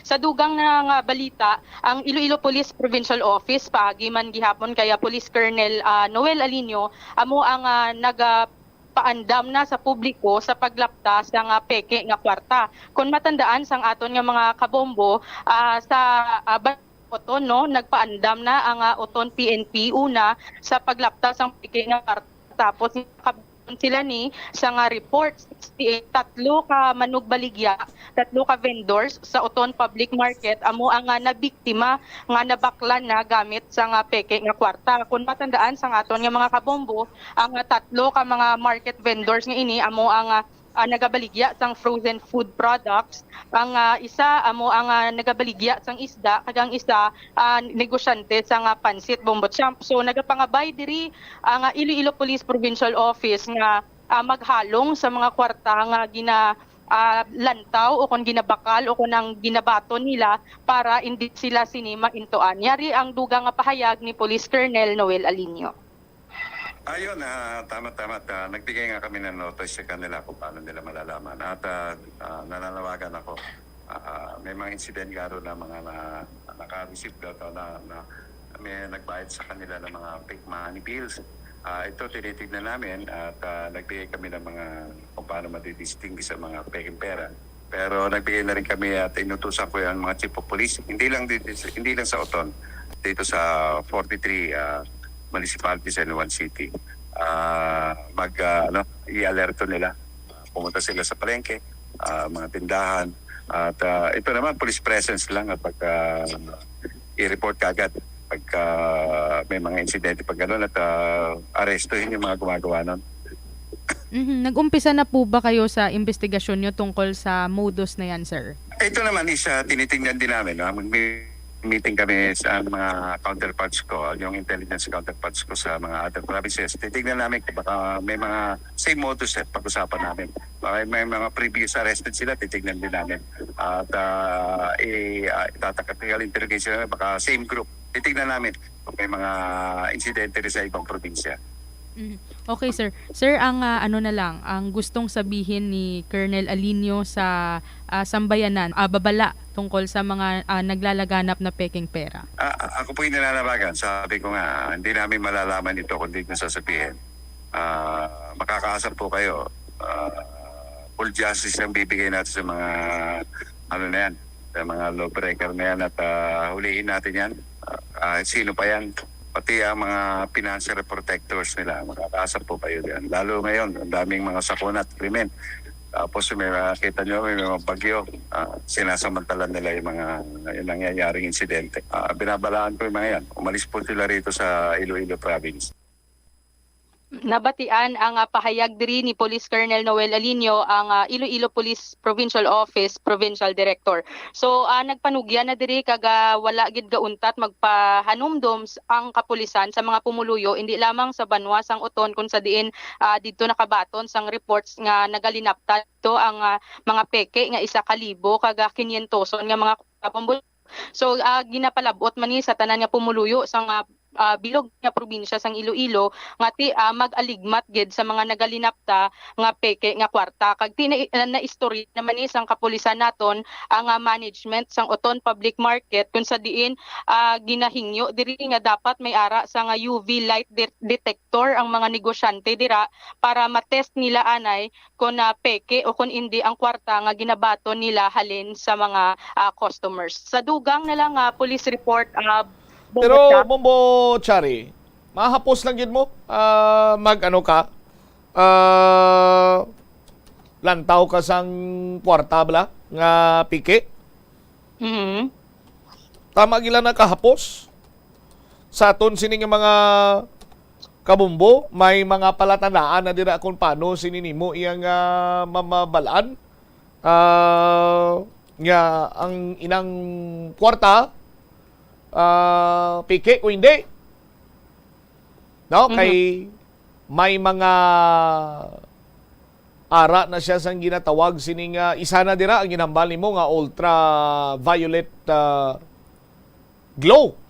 Di kun wala ka sang ultraviolet glow Bombo Chari, paano mo pa mabalaan kung ining kwarta peke o kung hindi sa aton sini nga mga kabumbo, no? Di pwede man na iya nga kung may area nga masanag or sa suga abe ituon mo dira ang kwarta, no? Sa aton sini nga mga kabumbo kay makita mo na dira, ma-identify mo gid ang piki balakag hindi bumbotsa kay ang ining mga karakter dablaw ko ng mga ginpangbutang sinadira just like abisang sa 500 pesos si former President Cory Aquino kag si former Senator Ninoy Aquino, no, naga-appear na sa kilid sini nila ano ganing nalipat ako bisang term sina nga ginatawag but may amo sina, no, nga sahi iya sang palatandaan kag ang security security thread, no, nga sa tunga bala ma-identify mo man mo kay inaiya Bombo Chari, hindi lamang inaiya dugin imprinta, no, sa aton sini nga mga kabumbo. Ano pagid kung kumuso nimo ang counterfeit nga peso bill abe, why na siya nagahumlad balik gilayon Bombo Chari, unlike iya sa matutuod sini nga kwarta pag kumos mo na iya nagahumlad na siya, hindi magin sila yung magbalik nga hipid-hipid, pero nung nagahumlad na sa dayon kay lain niya ang papel nga gingamit sa paghimo sini. Kag kalabanan sina kung manotisyara ninyo sa mga department store, ginalantaw sang cashier bala, ginabag-id di anay, ang kwarta ginabag-id sa papel. Kay ang peke nga kwarta, why na yan nagabilin sang marks to sa papel Bombo Cha. Dapat sa aton sini nga mga kabumbo mangin mahinalungon man kita kag kapin pagid iya hindi lamang sa 1,000 peso bill, 500 peso bill, kunti sa iban pagid iya nga nga papel nga kwarta katulad sang 200 peso bill, 100 peso bill. Kay kalabanan sinini nga nagagwa ang mga piki nga kwarta Bombo Chari, subong gid man nga lapit na December. amo gani ina no base man sa investigasyon to sa nga kapulisan dito sa Oton Public Market, suno diri sa mga vendors, wala na sila nakausisa pa magbukad sa nga kwarta no, wala na nila na checkar kay nagbinaguso ang mga konsumidores nila sang pista minatay Bombo Champ kung sa diin damo-damo ang nagabinakal kay baton lang sila nga baton sang kwarta, wala na nila ma-check pa kon peke o kon hindi ang kwarta nga ginabaton nila halin sa mga manugbakal. All right. Sa dugang police report Bombo Champ, at large ini sa gihapon no ang suspect sa pagluthang patay sa isa ka lalaki sa Banwa sang Anilaw kagabi. Ang biktima diri amo ang ginkilala kay Zoren Daquiado, 23 anyos ini siya, taga barangay San Carlos sa Banwa sang Anilaw. Ang suspect naman ginkilala kay Danilo Zerudo, taga barangay San Carlos man sa Banwa sang Anilaw, dira ni sa nasambit nga barangay natabo ang pagluthang patay. Sa interview sa Bombo Radio diri kay Police Lieutenant Jersey Besas, ang Chief of Police sang Anilaw Municipal Police Station, iya ginpahayag nga nagainom ang biktima upod ang lima niya ni kakaupdanan sa atubang sang isa ka baligyaan sang motor parts. Gulpyada lang ni nag-abot si Zerudo, ang suspect, sakay sang iya nga motorsiklo nga badya nga kulay pula, kagulpi lang ni gintiro ang nasambit nga biktima. So sa initial ni nga investigasyon sang kapulisan kay wala pa gid ni kaabot ang medical report no sa ulo gid ni ang igo sa nga biktima, rason sang iya sini nga kamatayon. So na-recover sa crime scene ang 6 ka basiyo sang bala sang kalibre 45 nga pusil.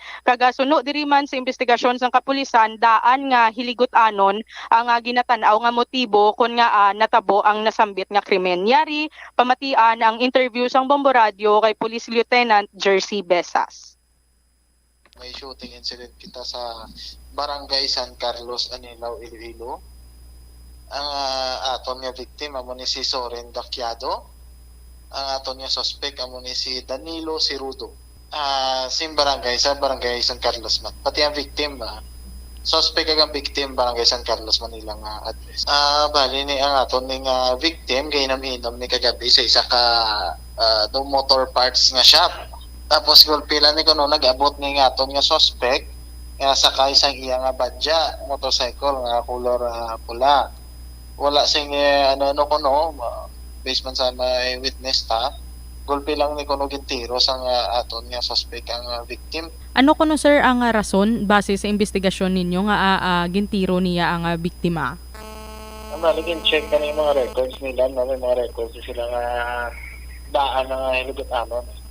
Old gadgets nila, kagi nang sila away, mga wala ba. Doon na involved na sila sa mga office fight between the suspect and the victim. May upod ni inom ang biktima sa may motor shop, sir? May mga upod man siya. Sa subong, sir, diin ang aton nga suspect? Baling suspect, no, pag baton to sang report kagabi, yung conduct hot pursuit, unfortunately, as of now, at large gyapon ang aton nga suspect. Sa anong statement subong sang pamilya sang biktima, sir? Bali ang aton already kagina pamilya sang biktima, disidido gid sila magtan sang kaso. Bali ang igo ni sa aton nga victim ni sa ulo, no. Bali may na-recover kita nga anong kabasiyo ka bala. Initially sa pagmanta do isa nga ka caliber 45. Mm-hmm. Ang iya nga pusil, sir, ang armas luthang wala na recover, sir. Bali pag gibalagyo ni ka suspect dalayan ni nga atong pusil, ang iya nga pusil ang ginamit. Bali ito yan na naman ang pamilya sa gina. Na sila ma-file gid sila sa kaso kag gintagaan taman sila sa kung ipa-request for autopsy sa ilang sa victim. Nabatian ang pahayag ni Police Lieutenant Jersey Besas, ang Acting Chief of Police sang Anilaw Municipal Police Station. So ining biktima kaga suspect Bombo Champ, kaagi na ni nga daan sila involved no sa isa fight, kaagi na ni sila sumbaganay nga duha, rason nga muning ginalantaw subong nga muti tuthang patay gid ni Danilo Zerudo biktima nga si Zoren Daquiado. So sa subong desidido ang pamilya sang biktima nga magpasaka sang kaso kaga subong ti at large sa gihapon ang nasambit nga suspect. Alright, so naglabot gid sa punto nga dapat ang isa sa ila madula gid araw-araw pa. Kung mga hindi man gid mo sina kadalom siguro iyang problema ang ginawayan sini nila nga abi way gid to matigayon nga mo sayan man naglabot gid sa punto nga may mabalo gid iyang asawa, may mailo sini iyang kabataan Bombo Chari. Ang suspect nga si Danilo Zerudo Bombochamp, 40 anyos na ini siya, samtang ang biktima niya bata pa ni si Zoren Daquiado, ang nagaubra man ni siya sa motor shop kung sa diin ini siya ginuthang patay, 23 anyos pa lang ini siya Bombochamp. So nagpatigayon. Soltiro pa lang ini Bombochamp. Amo ni ang suno kay Police Lieutenant Besas, samtang 40 anyos na niya ang suspect. So ginlabot pamilyado ning suspitsado. Ginlabot sang kapulisan ining pamilya ni Zerudo, pero waay pa ini sila may ginhatag nga statement. Ang nalabot pa lang ang pamilya ni Zoren Daquiado sang biktima kag desidido ini sila magpasaka sang kaso. Isama lang ni sila ka barangay Bombochamp, parehas man lang ni sila residente sang barangay San Carlos sa Banwasang Anilao. Alright. Ini si Bombo Chari Galia Sumagpao para sa Pambansang Radyo ng Pilipinas. Consistent overall number 1 sa Iloilo, Basta Radyo, Bombo. Salamat gid na Bombo Chari Sumagpao sa imo sini iyang follow-up report. Ti kung tani nadala pa lang ni sa inistoryahan ay kag na settle na iniwan na nabot sa punto nga amo sining nangin resulta. May isa gid ka kabuhi nga madula. Oras naton sa Bombo Radyo Iloilo, Philippine Standard Time, 43 minutos na nakaligan sa takna sa Ningalauna. Pagbalik ta, check ni check nato ng balita ni Bombo Jomar Villa. Inamay kantana naman iya sa ginapaligar kawatan nangawat sa talatapan sang Department of Public Works and Highways Regional Office 6. Ginlutang sang duwa ka gwardiya nga on duty. Ti ining suspects pagpangawat later on natukiban nga gwardiya man nagali sa una sa DPWH. Ano nang latest sinadri kay ang duwa ka mga gwardiya nag-aakto lamang sa ila sining obligasyon bilang security guard. As per information, way pa kuno makagwa ni sa police station. Balikan nato ini pagkatapos ng pila ka importante nga mga panumdum. Sa halos tanan nga prutas nga aton ginakaon sa masami ginahaboy nato ng ilaliso. Apang panumdumaliwat kay may liso sang paborito mo nga prutas nga dapat hatagan mo sang tsansa nga buligan ang imo ikayong lawas. Ini amo ang liso sang abukado nga suno sa National University of Singapore. Nakitaan nga mayara sang 70% sang antioxidant content. Ang incredible fiber content nga may upod nga natural oils, vitamins kag minerals ang makabulig sa pag-improve sang digestion, naga-reduce ang inflammation kag naangot man sa paglikaw sa development sang cancer cells. Ang liso mahimo mo nga kihadon kag tuktukon kag isimpon sa imo nga pagkaon o kun ilimnon. Suno kay Dr. Tom Wu, isa ka physician nga ginpasidunggan sa American Cancer Society kag United Nations, nakumpirma niya nga ang liso sa abokado nagatanyag sang most intense amounts sang soluble fiber. Ang soluble fiber nagabulig sa pagkakasang kolesterol sa cardiovascular system, gani makabulig ini sa paglikaw sa heart disease, heart failure kag stroke. Ang intense bursts sang antioxidant sa abokado nagabulig sa pagpanubo sang oxidative stress nga tugas ang harmful UV rays sang adlaw kagamuman sa pollution kag chemicals. Makabulig ini sa pag-reduce ang visible signs ng aging kag naga-rejuvenate ang tone kag condition sang skin tissue, gani mas young looking ang imo nga panit. Atensyon sa mga mahilig magamit sang aircon. Bangod sa mainit nga tiyempo, madamo ang mga tao nga nag-enjoy sa paggamit sang aircon, agud nga mabuhinan ang init nga ilang nga nabatyagan. Apang nagpaanda mang medical expert batok sa mga balatian nga mahimo makuha gikan sa sobra-sobra nga paggamit sini. Suno ka Dr. Maria Encarnita Limpin, isa ka experienced healthcare specialist, mas maayo nga tsakyaron nga malimpyo ang hangin nga nagikan sa aircon, bangod kun mahigko, mahimo ini nga magtugas sang impeksyon kag mga balatian kaangay sang pulmonya. Gani hagan-hagan na lang ina bangod bisan makabulig ini sa imo sa maginot nga tiyempo, may risgo man ini sa imo nga ikaayong lawas. Ang cabbage o konrepolyo masaming nga panakot sa aton mga linuto. Dapat lang ara ini bangod sa sustansya nga dala sini sa ikaayong lawas. Suno kay Vanessa Voltolina, renal dietitian sa Fresenius Medical Care North America, yari ang mga benepisyo sang repolyo. Ang cabbage isa ka excellent source ng vitamin C nga importante para sa pag-maintain sang strong immune system. Ang sulfur-containing compound nga sulforaphane ang nagahatag sang pait nga sabor sa repolyo, amo man ang nagahatag diri sang cancer-fighting power. Ang sulforaphane nagapugong sang progression sang cancer cells.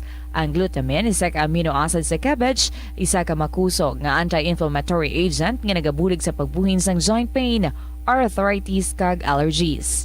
Ang cabbage naga-contain sang vitamin K kag antioxidant nga anthocyanin nga naga-boost sang mental function kag concentration. Ang hampang at chess tuman ka popular sa bilog nga kalibutan kag masaming nga naangot sa strategy kag kaalam. Kung ikaw isa ka chess lover, yaring pila ka brain benefit sa paghampang sini, kag kung wala ka nagahampang sini, umpisahin na.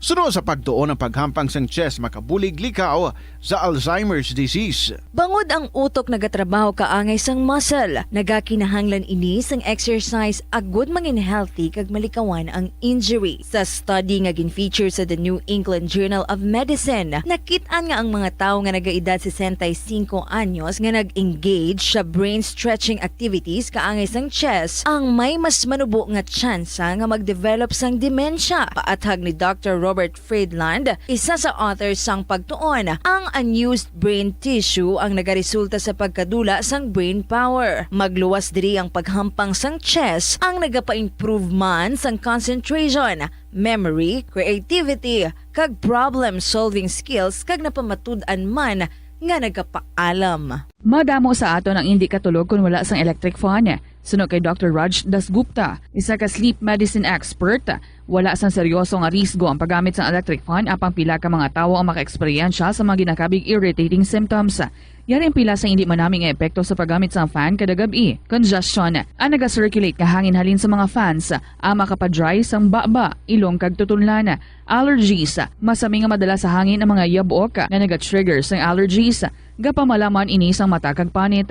Muscle aches, makatugas ang muscle cramp ang hangin nga naghalin sa mga electric fan. Amo nga kun kaisa, may eksperyensyahan ang masakit nga lawas kung magbugtaw. Sa dugang nga mga balita kag impormasyon, i-check na to ng follow-up report ni Bombo Jomar Villa may kantanan sa sining nadakpan sinisakto nga nagapangawat iniro sa mga security on duty, security guard on duty. Sang ginlantaw ining suspect sa pagpangawat nga biktima sa pagkalutang, gwardiya man na sa una sa DPWH Regional Office 6. Ano nang latest sila diri karon? Bombo Jomar sa report na please come in. Detain karon sa may police station number 1 na Kapsel ang duha ka security guard nga involved sa sining shooting incident nga nagluntad sa may talatapan mismo sa Department of Public Works and Highways Regional Office 6 as kopya sang city proper Bubucham. Sa matandaan ang detain diri amuning mga security guard nga sanday Andrew Martayona kag security guard Joseph Calopez. Amo ni sila ang suspect sa pagpanglutang sa sining biktima nga si Lindel Acadiente.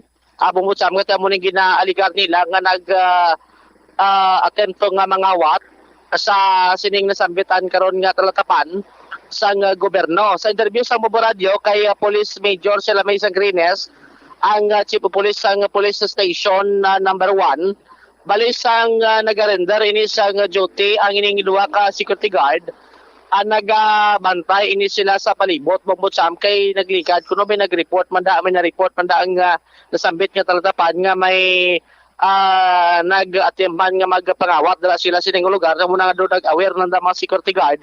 So muto nga ti isang natabuan nila nga samtang nag-rubing ining duha ka security guard dito nga nakita nila ining nasambit diri karon nga biktima nga nagsulod sa opisina kag dito nga dogin pang testingan nya ni suok ining mga yabe may polski ni sa kuno mo nga dala amo tong ginapang suok-suok ito amo tong gin sita sa security guard hasta nga nagpalagyo way ni sa gilayon nga nag surrender o kun nag pundo dira. So muna gulpe lang sa kuno dumalagan kag ginlagas sa mga security guard as nangati nakadangat dira sa may likod wala nga porsyon sa nga nasambit nga talatapan nga opisina kag dito na nga nag open fire ang duha diri karon ka mga security guard nga ti may tagsa ka bitbit nga ila sining service fire mo na yung shotgun kag dito nga natigayon nga naigo ining biktima sa sining kilid kag sa nawala sining kamot arason nga dakop ini siya kag gindala na lang sa may pinakamalapit nga ospital. Ang duha ka security guard gilayon man nga nag-surrender sa may police station number 1 kag pamalhag ining nasambit karon nga insidente. Ang biktima sang gindala sa ospital gindapatan sang nagakaigo nga pagbulong kag sa pagpamangkot ato kay Medyo Sangrines ara naman sa Hilway karon nga kaimtangan ang ining nasambit karon nga biktima Bombo Champ no kag based direct karon sa pag-check sang police station 1 ang ining biktima gali former security guard man dira sa lugar pero ginpahalin na siya kay alins nga ti siya man kuno sa una ang ado ginadudahan man nga nag-attempt nga panawat dira sa may nasambit nga talatapan sang gobyerno kag ti posible nga amo nang daging punteriya kay kung security guard ka may idea ikaw da sa mga palibot da sa lugar kag kung din ang mga pasikot-sikot abi no nga mga dalan amo na nga do medyo familiar sa da sa may lugar pero ang security guard kido na aware naman sila amo na nga na apprehend nila kag wa ito yung matigayon nga na akakuha to kung ano tong luyag yung kuwaon nga kung ano man gamitan kasama na sabit nga talatapan nga opisina sang gobyerno. Ipabatita si Major Sangrines sang may interview diri karon sang Bombo Radio. Arestado tong duha ka security guard nga naka-duty nga sa diin nadakpan kag natuhan gid nila tong biktima nga nagsulod didto kag tuyo nga mga wat na naman no sa ilada sa may sulod sang mga opisina sang DPWH. Pasalamat kita kay sa latest nga medical bulletin niya. According sa aton investigador to, daw hilway naman siya sa katalagman. Kag ang natabo is ang igo niya is sa walang kamot na kag ang diri sa kilid niya na yon, dalom-dalom lang sang iyang ribs.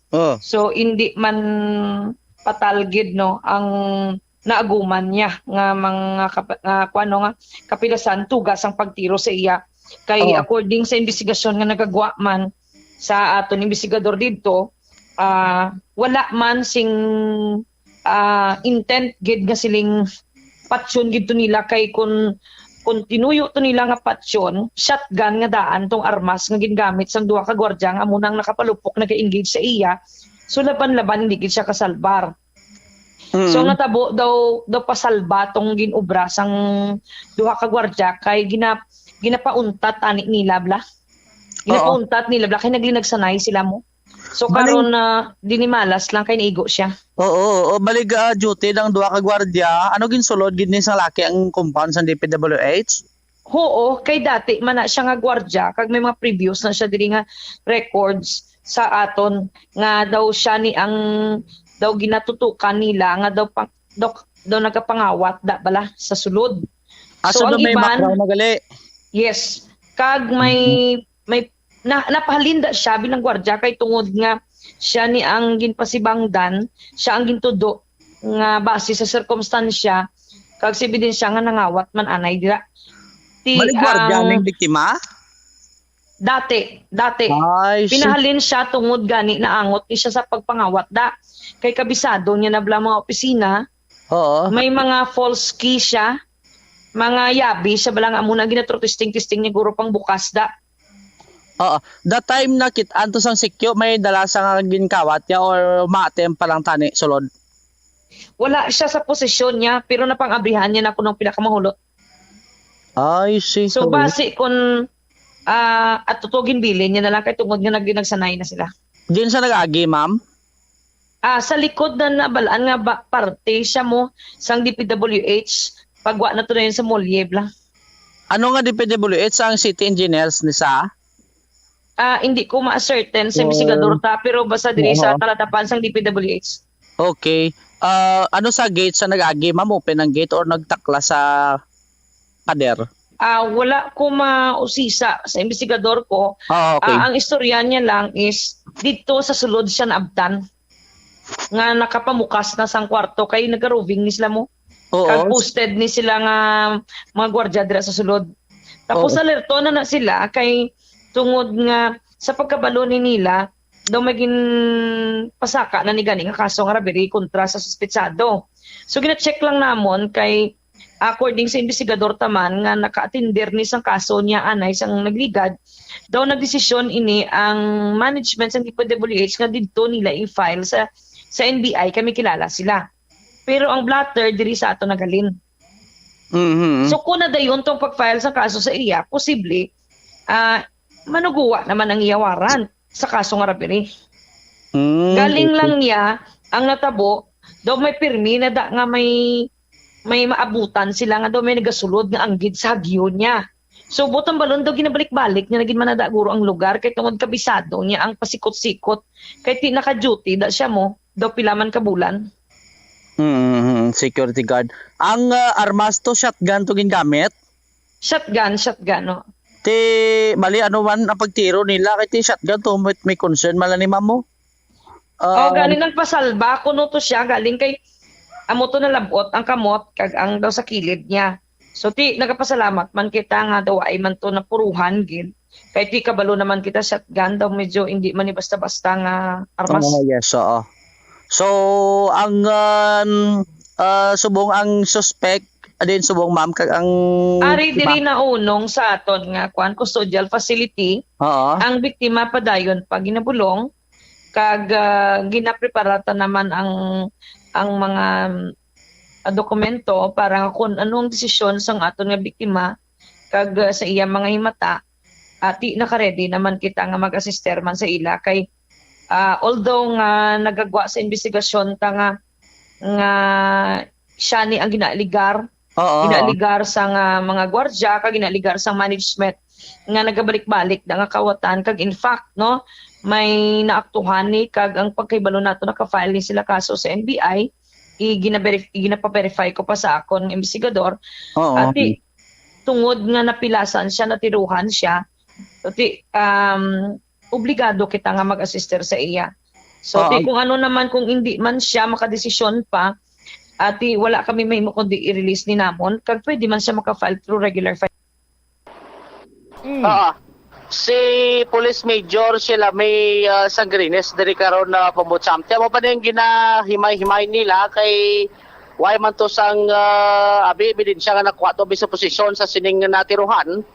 Ngati magamit ani nila ni kun pasaka pa sila kaso pero tila tawon na ni kay ang pamilya ni sa biktima. Ang punto bala Bombo Jomar nga wala ka naman nagatrabaho nga aara ka pa dira kagway man daw opisina.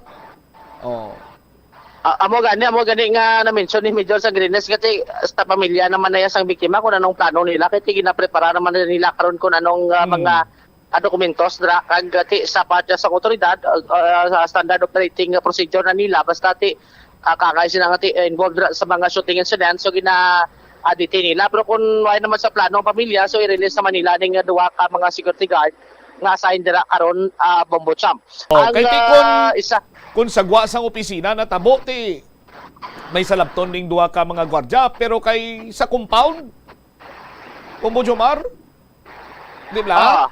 So may dako maginadire nga salabton ining biktima karon. Amo ganit magamit man nila sa ulihit kay kung ang taon naton bumusa ano imo kada sulod ka ni PWH kung why ka naman da trabaho abi gani kag kung hindi ka naman related kay former ka man nga security guard. Ang isa pagdire karon sa kinakabalakan mas ang Iloilo City Police Office as spokesperson diri si Major Sangrines ang iban nga modus diri bubusap sa mga kawatan kay ang iban nagapakuno-kuno nga mga scrapper nagapamakaplas ang scrap gabit-bit ni sila sa sako tidras may Burgos Mabini 5 to kabilog ka mga individual ang na-identify nga nagabit-bit sa sako kag gulpe la kuno sila nga magsulod sa balay kay ang nabiktima to nila ang auto shop ti mga piyesa to sa masalakyan ang ginpang taba nila to. Dala sa may nasabit nga lugar sa may Burgos Mabinik, sa may Sambag do may report man kuno si Kap. Nga may atuman nga case nga nagapakuno-kuno man nga nagabakal sa scrap. Galit Timothy kon makatsansada karon nga makalagaw-lagaw sila ti amo na ga pangawat. Inang mga nagapakuno-kuno nga scrapper, dugay na nga mga mudos nga kuno abi nagapakuno-kuno pero ang mata sila nira ginaano na ginateleskopyo na nila kun dinto mga kalawaton.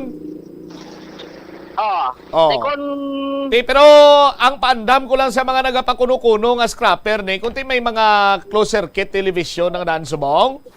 Makita ni kag ma-identify ng ila sini nga tsura mo, dakop sila mapriso. Ang isa pagid sina diri iya nga baw tani hindi lang matabo no. Hindi man matabo kung hindi na nila paghimuon. Makasalapo sila balasang lugar or balay no? Nga gwardyado, for example, may security guard, tinatutong tabuong, ginluthang siya, ginluthang kay nag-akto nga magpangawat, kaga sa disura sang tungang gabi or kagahon, gaano ka na imoya, mga mo sinabla nga sitwasyon, ang isa pagin sinadri Bombo Jomar, nga kung pakuno-kuno sila nga scrapper, magsulod sila sa mga compound dabla, kag armado ang tagbalay. Milasyonan gid ka mo. Ate, hindi na sila magsala. Babutsam. Hindi gid sila magsala kag hindi na nila paghimuon ang amo sina. Ate, laban-laban gid eh. Okay, malada ko mang scrap ka dati. Basta hindi ka lang iya mangawat. Oho. Babutsam, te kung tabuan nila ko sa imo tong compound to, bastante sila to sa mga kabilya to ng mga otod-otod to. Tiga pamulad kami to subong Bulawan? Oo. Pwede mas lakapit to kag magpakilo na panghatag ko man lang to. Gin-address mo ako? Sa New York? Tupad sang farm mo bala? Oo. Tayo na mabuta ba? Ang ay sada ko sa mga information dissemination man. Basta gali farm ni Bombo Jomar nga sa New York ang istoryahan. Ginalain niya diyon ang istorya. Gugalikaw-likaw sa yun engineer, no? Why gid sa kapanugid kung sa diin ning farm niya to sa New York mo? Sa diin tong kandingan mo sa New York? Sa Isalanda ka street. Ano nga street? Hindi to lang pag-divulge kay may mga kilala ta to. Sige, Jobs, no problema. Ini si Bombo Jomar Villa para sa Pambansang Radyo ng Pilipinas, consistent. Overall number 1 sa Iloilo. Basta Radio, Bombo! Salamat gid Bombo Jomar Villa sa imo siniya nga follow-up report. Ti maluoy gid kamo, hindi gid kamo magpadbenturar sa nga pagpanguwa sang mga pagkabutang sang iban nga tawo, hilabi pa kon pinangabudlayan sini nila. No, mangawat, mangguba, hindi gid kay ti kon matabuan sila ti siyempre pinangabudlayan na nila mo, investment na nila, ti himuon man na nila ang tanan para protehiran nila sining investment. Sa aton sini nga mga kabombo, as promise, ipakilala ko sa inyo ang pila sa mga top scorer sa World Cup. Hindi sila nga sampang-ampang lamang. Ini kuti World Cup gidya mismo sa aton sini karon iya nga mga kabombo, no? Ang igapakilala ko sa inyo subong sa aton sinimatag palamati, amo iya si Thomas Müller, no? Thomas Müller.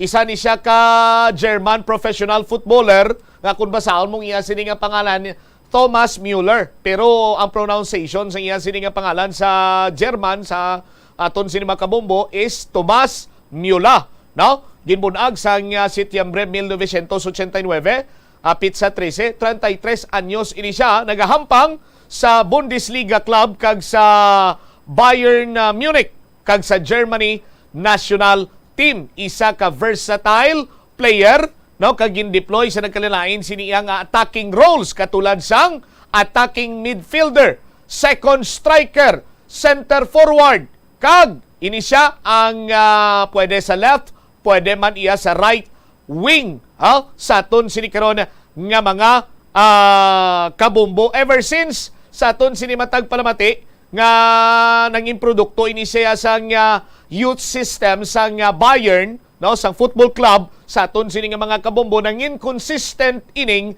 si Tomas Müller sa aton sini karon nga mga kabombo, no. Sabay naman iya sang World Cup sa aton sini matag palamati, no, ti siya ni ang naghatag sang 5 goals sa score nila nga 6, no. So sa anom ka score sang Germany sa aton sini nga mga kabombo, no, sang 2010 World Cup, anom gina sila dire ang nahimo, no, ni Tomas Müller sa aton sini nga mga kabombo, bisan gani iya nga third place lang sadto ang Germany sa aton sini karon iya nga mga kabombo. Sang 2014 naghampang siya sang nangin major may major role ini siya, nangin key player agod nga maangkon sang Germany ang corona, no, sa aton sini karon nga mga kabombo, no. Ti amo ning isa sa mga featured player sa aton sini nga mga kabombo sang Germany nga si Tomas Müller, no, sa aton sini karon nga mga kabombo. Ang Germany sa aton sini pinalangga nga mga kabombo, isa man sa mga top contender, no, sa bahin karon sang World Cup. Ang Germany nagauyat sa karon sang 4 ka mga World Cup title. World Cup title sang 1954, 1974, 1990 kag sang 2014. Sa aton sini nga mga kabomboti sa kabilugan sini nga World Cup, si Tomas Müller ang nakahimo sang sa aton sini mga kabombo na pulo ka mga goals. Ti pilaihan iya ka goal naman ang mahimo ni Tomas Müller sa palabuton sini nga World Cup dito iya sa Doha, Qatar. Bantayan ang dugang nga mga informasyon, bantayan sa masunod naton nga pagpangalagad. Iban pagid sini nga mga football stars nga ginasaligan sa ang ila sini nga national team nga among ginalauman man nga magadala sa ila sang World Cup championship. Ini si Momot siya, mablang cover, gabili na sa imo sa marinay nga hapon. Standby na sa kapon lamang program. Kaupo naman sa kay Tita Regine. Kagkaroon sa aton sini nga Christmas Countdown. There's Christmas in the air, you can feel it everywhere. 48 días na lang kag Pasko na. Ini si Momot siya, mablang cover, gabilin sa imo sa marinay nga hapon. May God bless us all. Para sa pambansang radyo ng Pilipinas, consistent overall number 1 sa Iloilo. Basta Radio Bumbo! Nga ginapadamo para sa oil sa iyang aliso kag native ini sa tropical areas sa Asia, Africa kag South America. Ining manggaranan sa protein, vitamins, minerals kag antioxidants. Sino kay consultant nutritionist Dr. Rupali Duta, ang sesame seeds ang nagapanabo sang cholesterol bagod nagakontain ni sang phytosterols nga ginapatihan man nga naga-enhance sang immune response kag nagapanabo sang risgo sang pila ka cancer. Ang oil sa sesame seeds ang nagakakasman sang bacteria nga nagatugas sang plaque sa ngipon. Nagabato man ini sa type 2 diabetes. Ang antioxidant sa sesame oil ang nagabuhin man sang amount sang sugar sa imong dugo.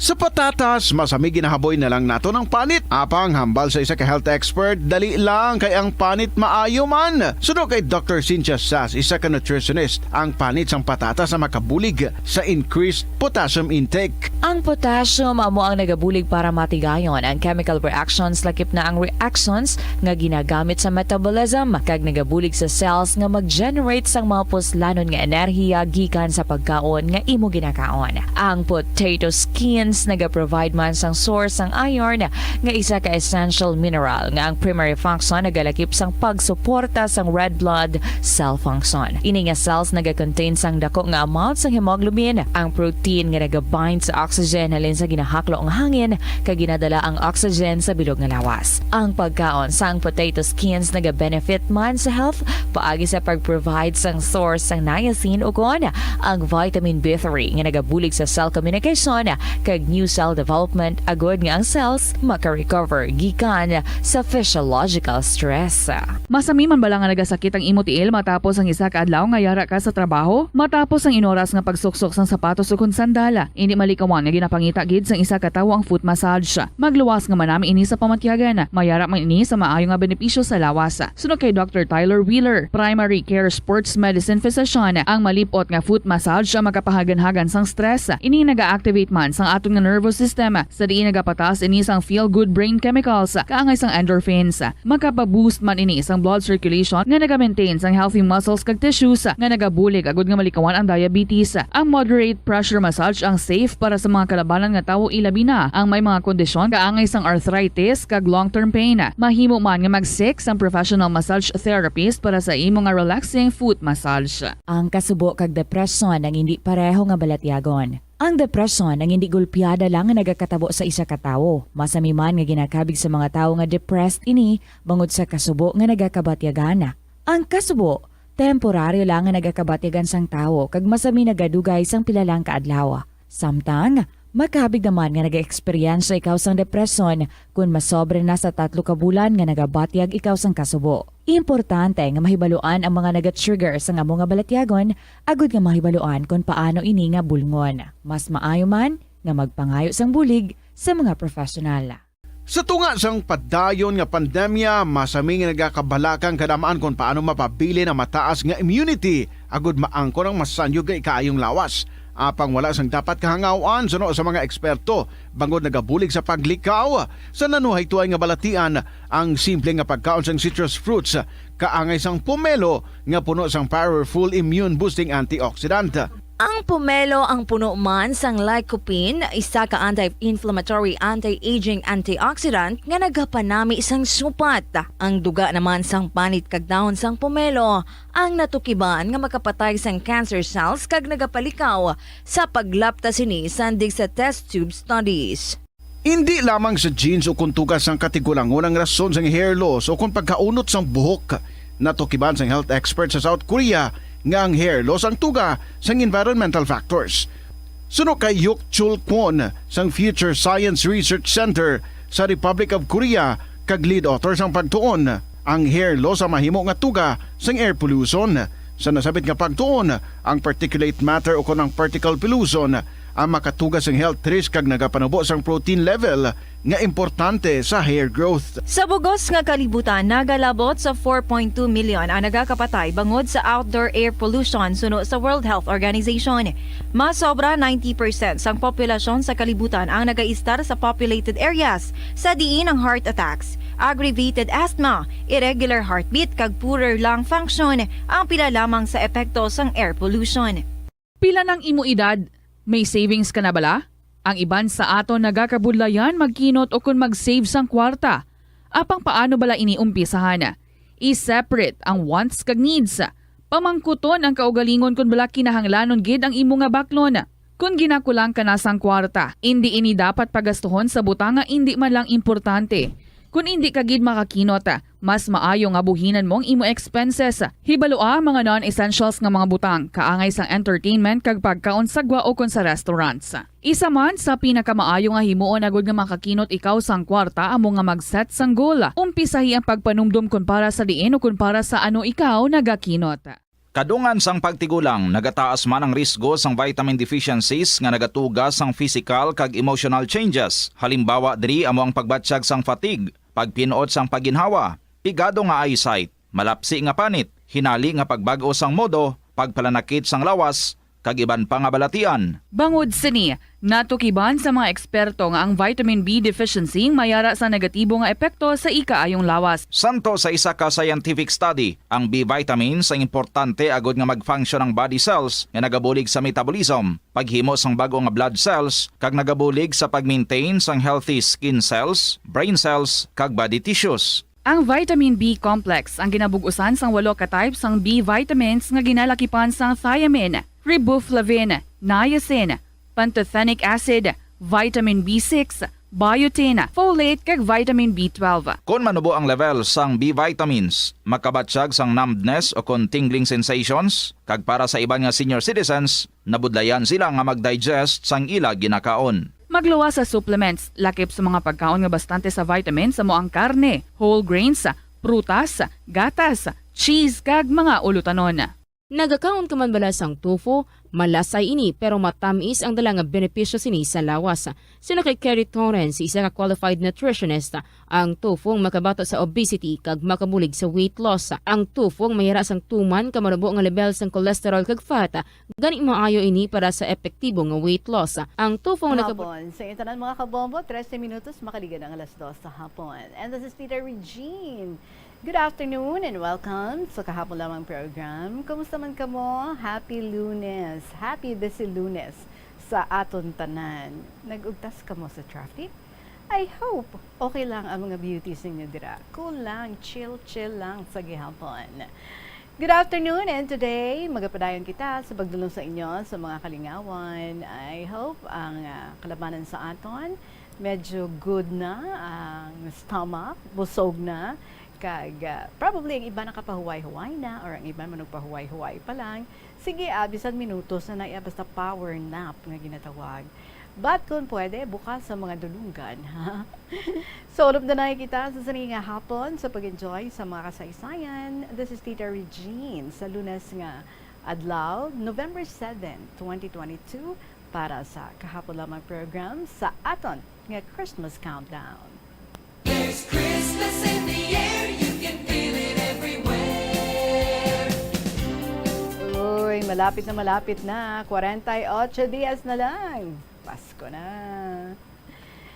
Mga kabombo, ari ang atong ambahanon para sa inyo this afternoon as I welcome you all and samtang nagapamati, pwede gid nga amat-amat man sulat ang mga istorya, paki-email na lang dayon sa bombo_iloilo@bomboradio.info.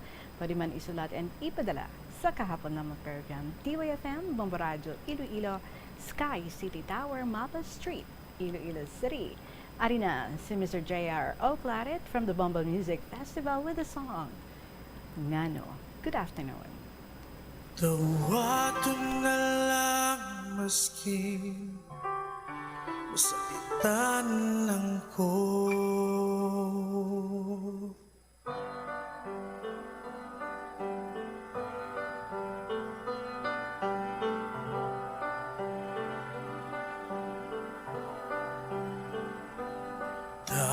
Dawat na lang, ang tuso na lang, tungod kay di na kita. Daw sa bula ang tanan, unsa bagyod ang hinungdan.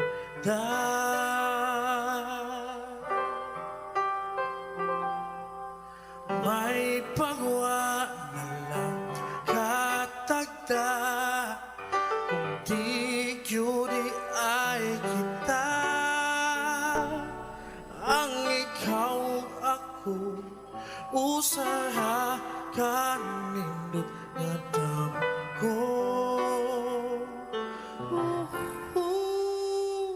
Ngano man nga di, ngano man nga di, ngano man nga di ka panganak ko.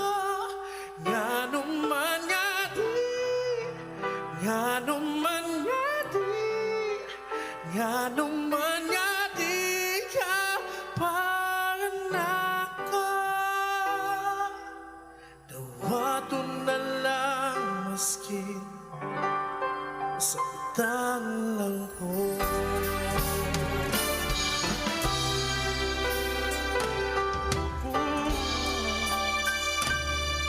Akong ampingan ang matuhan dumanan, bisan wala ka na.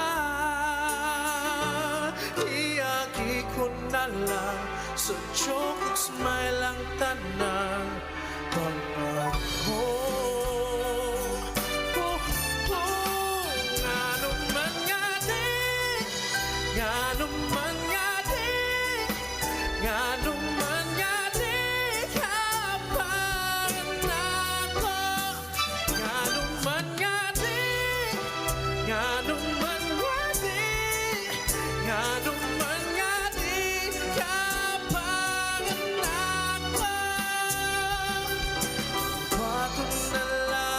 maski saktan lang ko. Amin ako kung maambulabaw, kung malangong walay lain. Aparwa mo kinikibarong ka, tulo na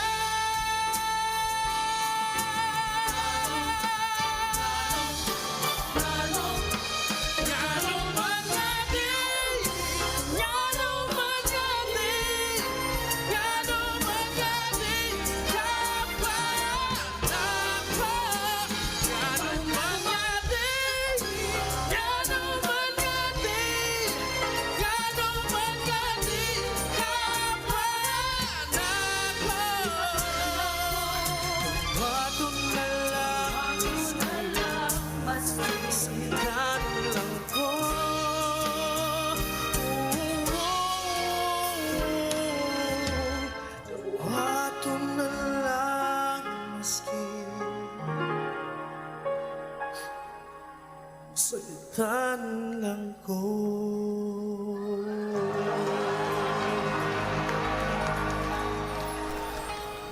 Tiya mo gid man na wala ta mahimo, dawato na lang bisan nasakitan kita. Amo nang kamatuoran wa ito mahimo.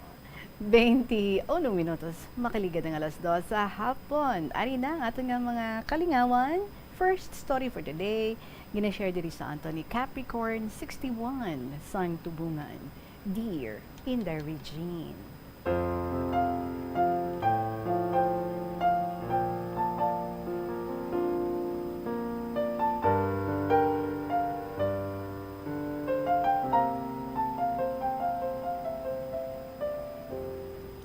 Mayong hapon sa imo, kay sa tanang nga nagapamati sa programa KLP.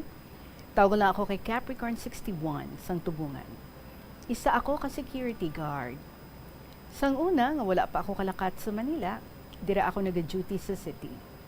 Damo man nga lugar ang akon nga nag-dutyhan.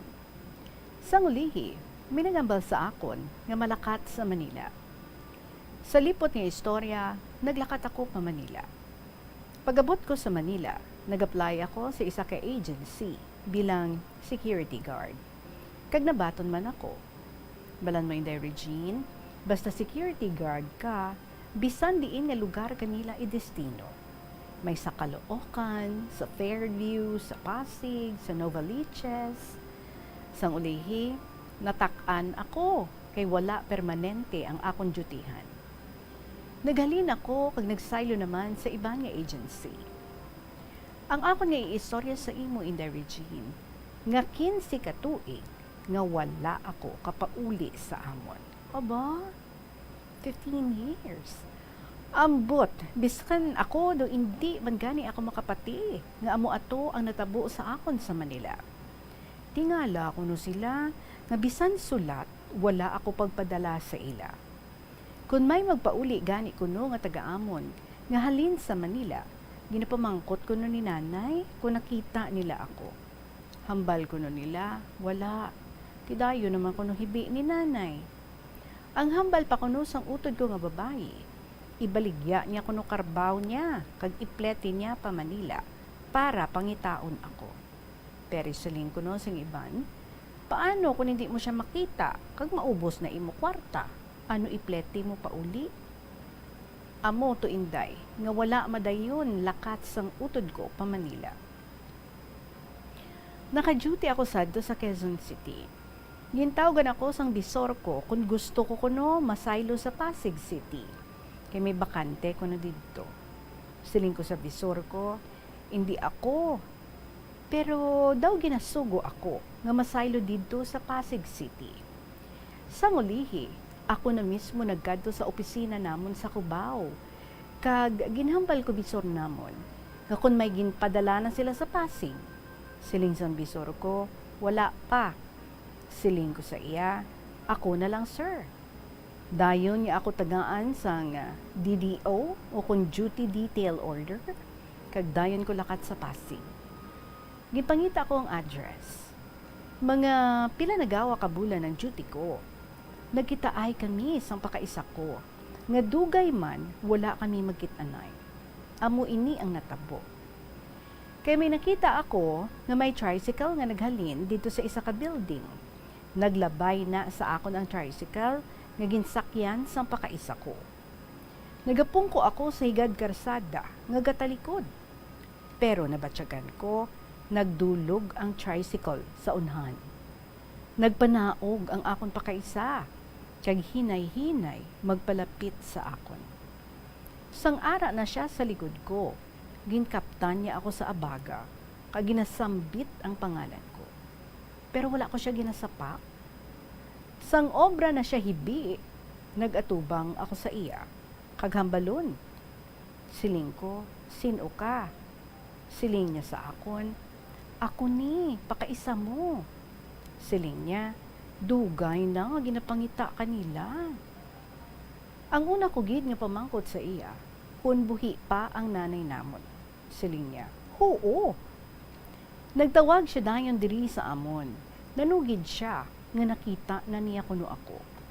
Kay abi kuno nila, inday, patay na ako. Kay bisan sulat, wala sila sa nabaton.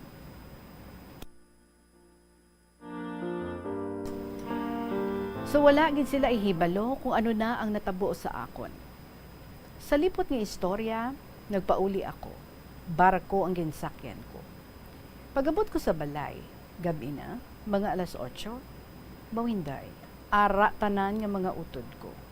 Way ko pagani mabutang ang bag ko. Nagpalapit na sila sa akon, kag maghilibion sila tanan. Ginapamangkot nila ako, nga kun nga bisan sulat, wala ako pagsulat sa ila. Ang sabat ko sa ila, ambot, bisan ako, daw hindi man ako makapati, nga amo ato ang natabo sa akon. Sa subong, ari na ako sa amon, nagpauli ako sa pandemic. Sa subong, wala na ako kabalik sa Manila. So hasta diri na lang ang akon malawig yung sulat. Siguro nakapoy ka na sa pagbasa. Ang matinahuron, Capricorn 61, sang tubungan.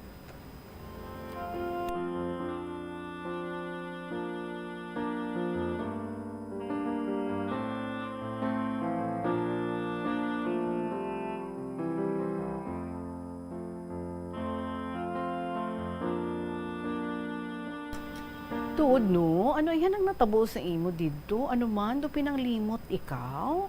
Syempre dapat unagid na nimo nga panumdumon nga ti may pamilya ikaw. Syempre ang ginikanan mo, ang mother mo especially, no, nakaworry din na sa imo. Tapos may cellphone na, di ba? May internet na. Way kagid nagnihay-nihoy sa ila to. Bisan nga pabatsyag man lang, ari ko di ha, good pa ko. Das in, amo lang gid na iya, no? Amo lang gid na iya ka simple nga. Why ka nakipag-communicate sa ila, and imagine for 15 years ay ambot pero I know and I believe Capricorn 61 kung ikaw na ang mangin ginikanan kag mo ni na sa imo nga bata, that's when you would understand ang imo man nga mga ginikanan, ang imo man nga mother. But although we're giving you the benefit of the doubt, you do not know, no? Basigid man, no? Nga basta ka na lang yung pinanglimot. Di paano na ba? Christmas, birthday mo, birthday nila. Huwag ka nag-reach out.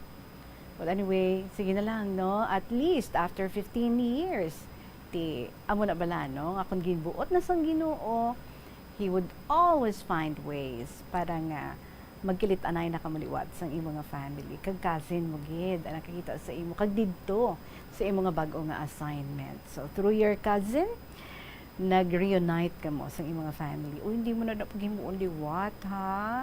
Bisan hi, hello lang da. Kapanyaga na ka mo, kumusta ka mo? Dapat pabatsyagid kung maglayo ay. Diba? Kung mapahilayo ka mo sa inyo nga family. Anyway, salamat gid sa imo Capricorn 61. I'm sure happy gid ang imo nga family, especially ang imo nga mother nga subong nanging kaupod naman nila ikaw liwat. And if ever nga if by chance makalakat ikaw liwat sa malayo-layo nga lugar, hindi gid pagkalapati ha ang mag-communicate sa imo nga family. Oras naton 28 minutos, makaligan ang alas 2 sa hapon. Magapanumbalik ang KLP pagkatapos lang gid sa pila ka mga importante nga mga pahibalo. Magtipid sa paggamit sa kuryente, pinaagi sa mga masunod, maggamit sa mga energy-efficient nga bumbilya, kaangay sang compact fluorescent bulbs ukon LED lights, imbis nga incandescent bulbs, patsyo ng mga suga nga wala ginagamit. Tingbon ang mga bayo sa pagpamlansya, himuon ang pagpamlansya isa lamang kabes sa isa ka semana. Buksan ang inyo bintana, agud makasunod ang preska nga hangin kag silak sang adlaw sa sulod sang balay, agud malimitahan ang paggamit sang electric fan kag suga. Pilion nga maggamit sang electric fan sa baylo nga aircon. Dapat organisado ang sulod sang ref kag buksan lamang ini kung kinahanglan. Limpyuhan sang masami ang mga appliances, agud mapreserba ang kapasidad sini. Husloon sa saksakan ang mga appliances nga wala ginagamit, amuman ang mga gadgets pagkatapos nga mag-charge kag full battery na. Siling nila ang pagpanigarilyo nagapaitom sang bibig. Pero hambal mo naman, wala man ako nagapanigarilyo pero nga ay itom gihapon ang lips ko haw. Yari ang sabat sa eksperto. Suno kay Dr. Jean Marquez, isa ka dermatologist, ang dark lips mahimo nga tugas ang maisog nga habon nga ginagamit sa guya. Bangod manipis ang panit sa lip area, kung ma-expose sa adlaw, nagaitom gid ini. Nagpanugyan ang doktor nga magamit sang mild soap kag lip balm nga may moisturizer kag sunscreen. Agod protektahan ang bibig kag malikawan ang discoloration. Kada Enero, ang mga Pilipino sa bilog nga kalibutan ang may ara sa kahigayunan nga mag-upod sa selebrasyon sang Ati-Atihan Festival sa Kalibo, Aklan. Ini nga selebrasyon ang ginahalad man kay Senyor Santo Niño, kaangay sang Dinagyang Festival sa Iloilo. Ginkilala sang National Commission for Culture and the Arts ang Ati-Atihan Festival nga the Mother of Philippine Festivals. Sa diin, naging inspirasyon ini sang Dinagyang kag Sinulog Festival sang Cebu. Ang highlight sang Ati-Atihan Festival amo ang tuigan nga paghiwat sang Higante Contest. Linibo nga mga devotees ang nagasiling nga mayara sang miracle nga nagkakatabo kung magtambong sa Ati-Atihan Festival sang Kalibo. Kada tion sang kalamidad kaangay sang bagyo, kinahanglan mangin mahinalungon sa paggamit sang kuryente agud malikawan ang peligro. Yari ang masunod nga mga energy safety tips agud mangin safe ang tanan. Sa tion sang bagyo, kung may anunsyo na nga storm warning, mag-charge na sa mga cellphone, emergency light, kagiban pa nga mga device, bangod mahimo nga madula ang kuryente. Likawan ang paggamit sa mga appliances kung may bagyo. Sa pagpamati sang balita, mas maayo nga magamit sang battery nga radio. Kung ginalauman ang pagbaha sa inyong lugar, mas maayo nga i-off gilayon ang main switch kag circuit breaker, agud malikawan ang disgrasya kag pagkaguba sini. I-report gilayon sa inyong nga distribution utility o kung barangay ang mga nagalaylay nga sangasang puno, kagiban pa nga mga butang nga mahimo makaguba sa mga power lines, agud mautod o kung makakas gilayon, kag malikawan ang peligro.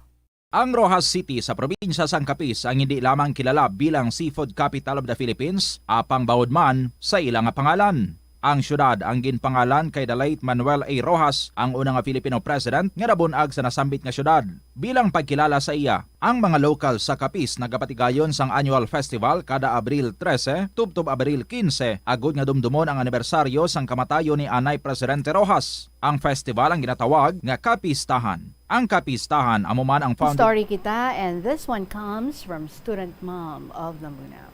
Dear Tita Regine,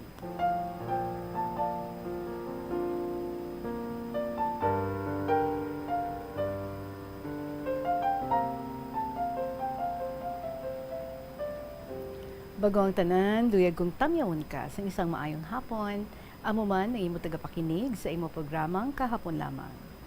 Tita Regine, nadumduman kong isa-isa isubong ang naging simpleng kabuhi sa akong lola. Si Lola Cecilia o Bai Ilang, isang Pangasinense. I hope student ma'am, correct ako sa pag-pronounce ni Bai Ilang gidman. So sa tuwing mag-atubang ako sa salamin, do si Bai Ilang ang akon makitaan. Do piniha kami nga bunga, subong nga isa naman ako kalola. Ang akon magula nga utod, si Kuya Alfonso, ang masami gatawag sa akon sang Bai Ilang, bilang sunlog niya sa mga bata pa kami. Amo ni siguro ang rason, Tita Regine. Kung nga sa tanan nga apo nga babae, ako ang palangga ni Bai Ilang.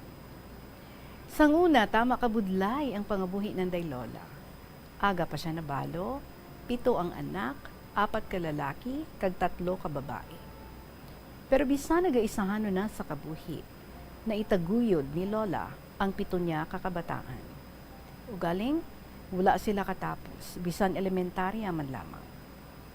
Pananom sang humay, mais kag iban pa nga kararuton ang ila pangabuhian.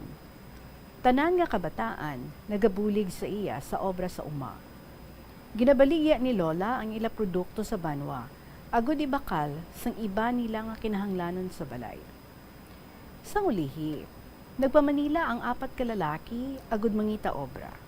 Ang mga babae naman, nagparaman na sang taga-ilaman. Sa Binmalay, Pangasinan, ang Ilabanwa, Tita Regine. Sang elementary pa lang ako, nagabisita si Bai Ilang sa 4 niyang kabataan nga lalaki nga nagaobra sa Manila. Kay tatay, tiyo namon Domingo, kag tiyo Pinggoy. May dala si Lola sa mga utanon, pareho sang latoy, tarong, tigabang, hamtak, tambo, kalabasa, kag mga prutas. Pareho sang bayabas, kasoy, lumboy, kamonsil, kag papaya. Ginabutang niya ini sa iya basket nga dako kag ginatuson. Dumduman ko pa ang nasuksok ni Bai Ilang nga kimona nga human sa gintambi-tambi nga katsa kag ang iya patadyo. Wala siya gasuksok tsinelas. Ginapartida niya ang iya mga dala sa 4 niya ka anak nga lalaki. Pag uli niya, ginahatagan siya sang kwarta ng daytatay kag tiyoy. Ginabakal ni Lola ini sa mga habon, posporo, sigarilyo, dulce, kag tinapay. Agod, ibaligya pag-abot sa ila. Tita Regine, si Cho Domingo, isa ka war veteran. Survivor siya sa ginatawag na Death March sa Kapastarlac, sa Pampanga. Isa ka to ka prisoner of war si Tiyoy, kag-abi namon gani, patay na siya. Kay may nakasugid kay Cha Miding, asawa ni Tiyoy Domingo, nga upod siya sa mga nadakpan sa mga Hapon. Pero isa ka kagabihon, sang ato kami nag-evacuate sa Pangasinan, may gapanawag sa ngalan ni Tiyoy Miding. Sa lantawon ni Tiyoy Miding, si Choy Domingo gali. Daw bangkay ang iya hitsura, malaba ang buhok, buranguson, kag tama kaniwa. Daw hindi na gani siya katindog sa kaluyahon. Sa istorya niya, nagakamang na lang kuno siya, agod kalabot sa balay. Ginlugawan siya dayon ni Cha Miding, ginpakaon, ginpapaligo, kag ginpatulog. Duha ka adlaw, kag duha ka gabi ang pahuway ni Choy Domingo. Sang maumpawan siya sa kakapoy, ginistorya niya sa amon. Nga paratsyon na tani sila sa mga Hapon. Gipapanaog sila sa madanlom nga kanal-kanal, agud patsyon, pero wala pa magragasak ang mga pusil sang Hapones.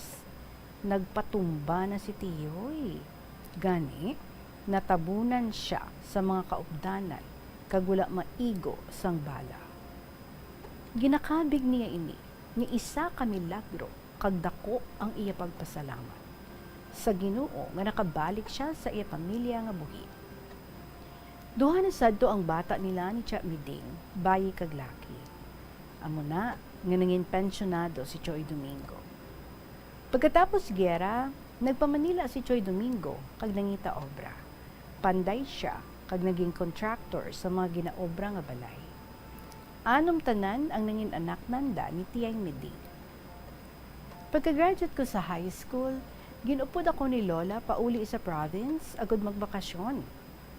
Nagsakay kami sa terminal sa Philippine Rabbit, ang ginasakyan pa Pangasinan. Aga pa kami nagalin sa Manila, kag dali na lang hapon sa maglakat kami sa Binmalay. Malayo sa highway ang balay ng Daylola. Mga 1 ka oras bago kakaabot. May gintabok kami nga suba, hasta tuhod ang manabaw nga parte. Masingaw ang tubig, or masinaw ang tubig. Damo isda, kag shells nga tulga ang ngalan sa Tagalog. Pagkatabok suba, balud naman, kag damo tanom, sandiya, singkamas, mani, kag kamote. Daw ara ka lang sa paradise, Tita Regine. Tapos, pasaka naman kundiin ang mga balay nga daw mga hayop-hayop lang. Diri ginabaligya ni Lola ang ginkompra niya nga mga sigarilyo, hamon, dulce, kag tinapay. Pagkatapos, agi sa kabalayan, mabagtas ka pa, padulong kanday Lola. Natamnan kasoy ang wala kag tuo sang banas. Damo man bayabas kag lumboy, nga damo bunga, kay tiyempo sadto sang lumboy. Ayawan ka, kaipo, kag busog ka na, bago kalabot sa balay ni Lola. Gatindog ini sa higad sang bundok. Pagsaka mo, tambi o batalan ang imo samputan. Tapos, gamay nga kusina, may darapugan kag banggirahan. Pagsulod mo sa wala, malapad nga living room. Kag sa punta sini, sa tuo, ang gamay nga kwarto ni Lola. Damo nga tanom pinya sa palibot. May sambag sa may tambi, tarong, okra, latoy, kagiban pa nga utanon ang makita sa ubos balay. May 3 ka bubon nga ginasag-uban sang tubig. 2 sa panglaba, kag 1 ka ginaimnan. May 3 ka bata nga babae si Lola. Pulo sila may pamilya na. Isa sa ila, si Tiyay Silios. May natabo nga katingalahan sa ginabusong niya ang ika-3 niya nga bata. Manugsirong na sadto sang magbatang-batang si Tiyay Silios sa salog nga kawayan. Kapoy siya sa pag-obra, bilog nga adlaw. Gani, natulugan siya. Manug-4 na sadto ka bulan ang iya pagbusong. Gabi na nag-abot sanday Lola kag iba pang anak ni Tiyay Silios. Halin sa taramnan sang mais sa pihak nga lugar. Sa makabugtaw si Tiyay, natingala siya nga do ka mag-anang iya busong. Do nagamay ini. Ginkulbaan siya, kaginambalan si Lola. Wala na ang iya ginabusong. Wala man siya gindugo o ginsakitan busong. Basta nagkupos na lang ini. Ginaswang si Tiyay, siling ni Lola.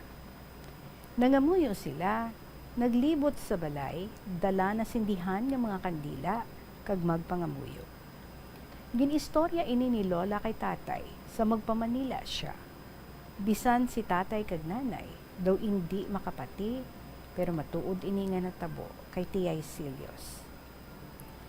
Sa simple nga kabuhi ni Bai ilang, wala ako kabati nga nagreklamo siya bangod sa kapigaduhon. Ginpadako niya ang iya mga kabataan, nga mga mabukot, mapisan, kag matahuron sa iban. Tanan sang iya mga anak, may dakong pagtuo sa Ginoo. Bisan malaka sila kasimba bangod sa kalayuon sang simbahan sa banwa.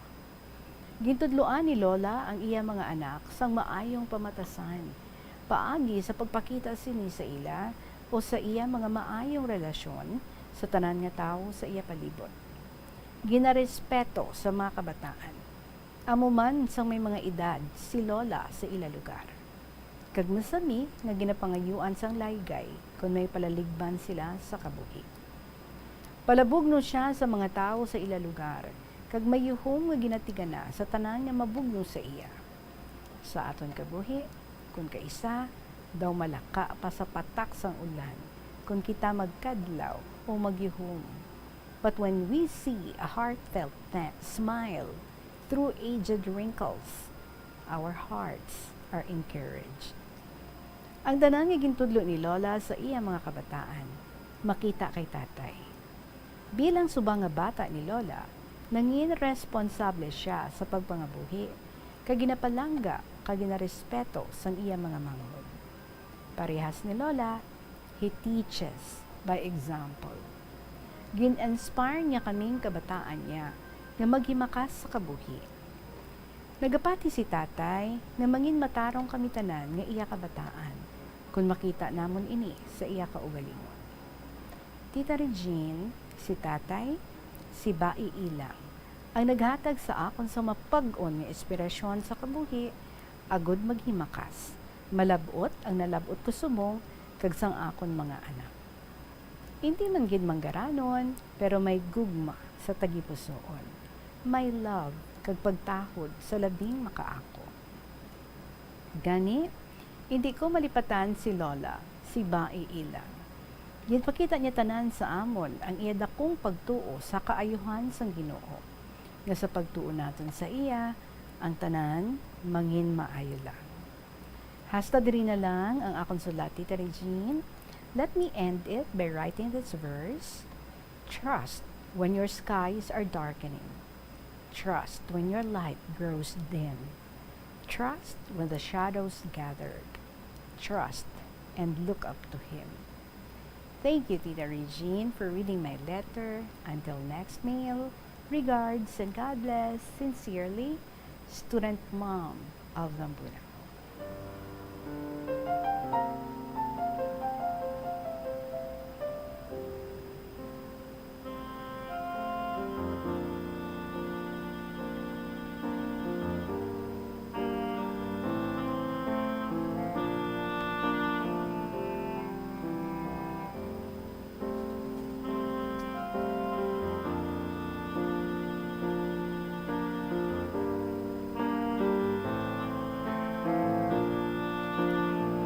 Student Mom, manami gid ang mga legacies nga ginbilin sa inyo sa inyong lola, kag matahom ang imo mga memories about her, ang imo recollection of her as your lola Bai ilang, kag it goes down, no?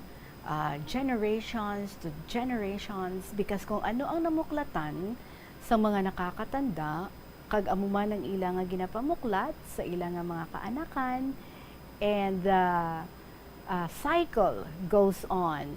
Ang mga anak, kung ano ang nakita sa mga ginikanan.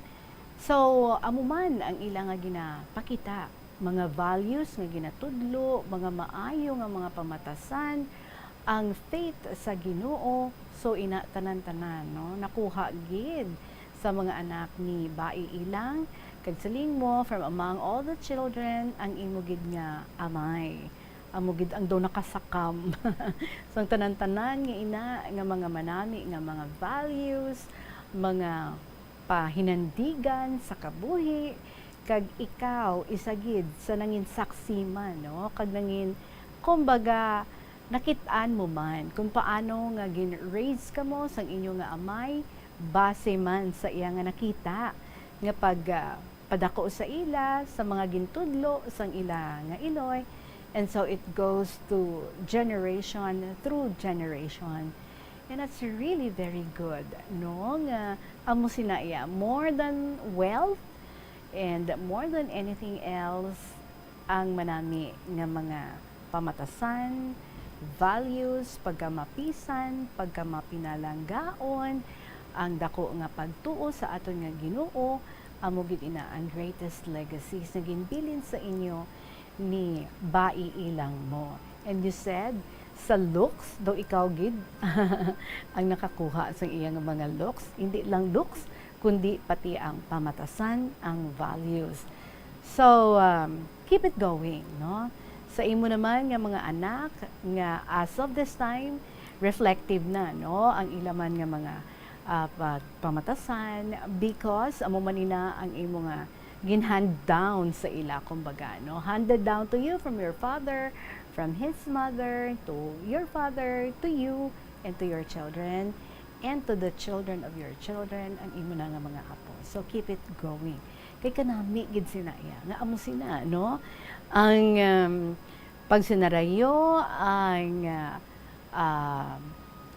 ang mga gina-practice, kag ginahimo gid, no, sa sulod sang panimalay, and even sa guwa sang panimalay nga ginatagaan sang priority ang maayo nga relasyon sa iban nga mga tawo, very friendly, kag there is concern ang imo nga lola Bai ilang, hindi lang sa iyang mga anak, kundi pati man sa iban nga mga tawo, and that can be seen, no, through sa maayo nga relasyon nga iyang nga na-build with the people around her, sa ilang community, sa ilang lugar. So kanami, kag maswerte ikaw nga amo ina ang imo nga Bai ilang, kag ang tanan no nga imo nga nakitaan ang tanan nga maging pangtudlo by example sa inyo nga father. I hope ibubo mo man kag I'm sure nga ginbubo mo gid sa imo nga mga kabataan kag gabay maabsorb man ina sang imo nga mga kaapuhan. So till next meal, thank you so much gid sa imo, student mom of Lambunaw. 10 minutos bago magabot ang tak ng alas 3 sa hapon, magabalikan kay LP pagkatapos ng gid sa pila ka mga importante nga mga pahibalo. Conserve water. Ang tubig bugay sa aton sang Diyos, gani gamitan natin ini sang husto kag hindi pag-usikan. Kung magpanglaba, maggamit sang palanggana kasubong man, kung nagahugas sang pinggana. Unahon hugas ang mga baso, kutsara kag pinggan kag ipaulihi ang mga mantikaon niya kalaha kag kaldero. Isirado ang gripo samtang ginahabunan ng pinggan kag auman kung nagapaligo. Isirado man ang gripo samtang nagatoothbrush kag nagapang-shave. Hindi pagpabayaan ni nagatinubod ang gripo samtang nagapanghugas ng kamot o kung nagapanghilamos. Likawan ang sobra-sobra nga pag-flush sa inodoro. Gamitan ni Watt ang hinugasan o kung pinamunlawan nga tubig sa pagbuhos ng inodoro. Paglabas ang trapo, pagtinlo sang balay kag pagpamunyag sang tanoma. Magpamunyag lamang kung wala na sang init. Gilayon niya ipa-repair ang tagas o kung leak sa gripo. I-report sa Water District kung mera sang linya sang tubig nga naguba. Maggamit lamang sang husto nga tubig kung magluto sang pagkaon. Likawan ang mga disgrasya nga dulot sang kuryente. Tabunan o konselyuhan ang mga wala nagamit nga electrical outlets. Ihaboyo kung ipa-repair ang mga electrical items nga may samad nga cords. Hukson sa saksakan ng mga electrical appliances antes ini i-repair. Hindi paghuslo na mga plug halin sa outlet nga ginabutong ang cord kay basi mabugto ini. Hindi pagpunon sa nakasaksak nga mga appliances o kon gadgets sa mga salaksakan. Hindi magtandog sa electrical appliances kung basa ang imo mga kamot. Hindi pag-isuok ang imo kamot o kon ang metallic objects sa electrical outlets. Hindi magamit sang electrical appliances malapit sa tubig. Likawan ang pagsaka o kon pagtandog sa puno o kon sangasang kahoy nga may nagalaylay nga kuryente. Sa subong nga panahon, ang mga kabataan masami na lang makitaan nga yara sa atuwang sang cellphone, tablet, laptop o kon computer. Hindi kaangay sadto nga buhi pa ang Balik kita diri sa KLP, still with Tita Regine, yari mga importante nga kahiwatan sa Plazuela de Iloilo para sa sininga semana tubtob sa Nobyembre 12, 2022. Sa ini nga Sabado, si Mr. Totong Villaruz kag ang iya nga banda ang magabalik kag may pangako nga magadala sa imo sang duha ka sulit nga oras sang kalingawan sa musika nga magalanog alas 6 sang gabi sa Nobyembre 12 nga pagdalagan sang concert at The Plaza. Sa amo nga kahiwatan, napulo ka mga espesyal kag pinasahi nga Plazuela de Iloilo Mags ang igaparaffle sa mga suki sang Plazuela de Iloilo.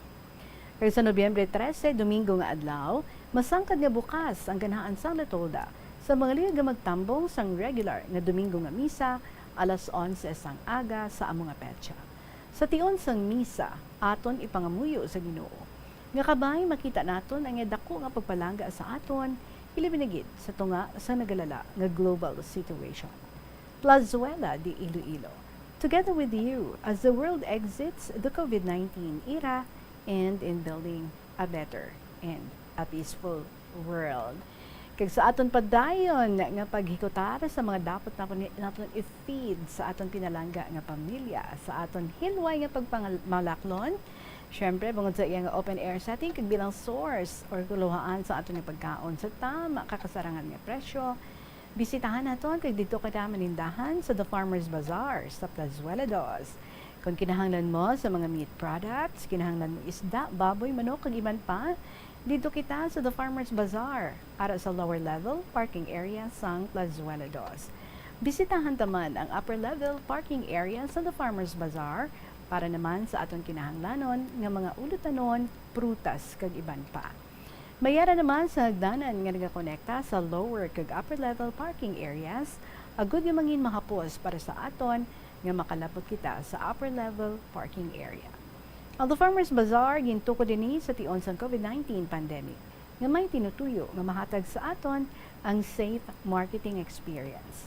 Subong ang COVID-19 hindi na dako ang pamakog kag nagapakadto na kita sa new normal, ginapasiguro sa The Farmers Bazaar nga magapadayon man ini sa pag-evolve para padayon nga mahatag sa aton ang satisfying marketing experience.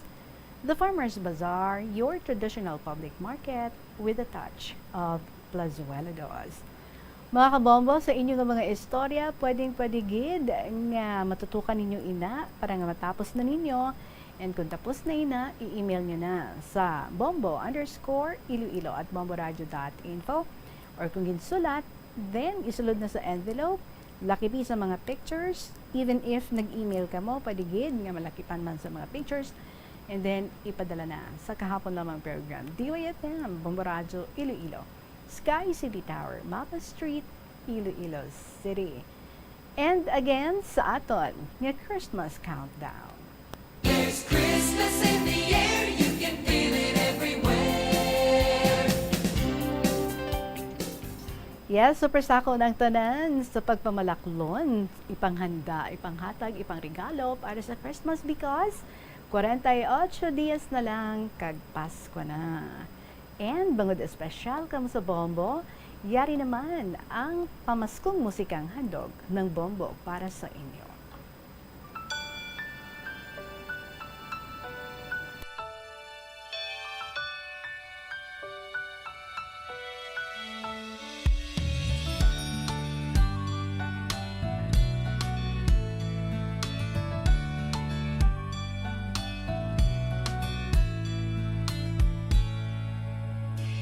Nutay bata Pasko'y pinangarap, o kay gandang pagmasdan, palamuting kumikinang sa pagdiwang natin ng Pasko.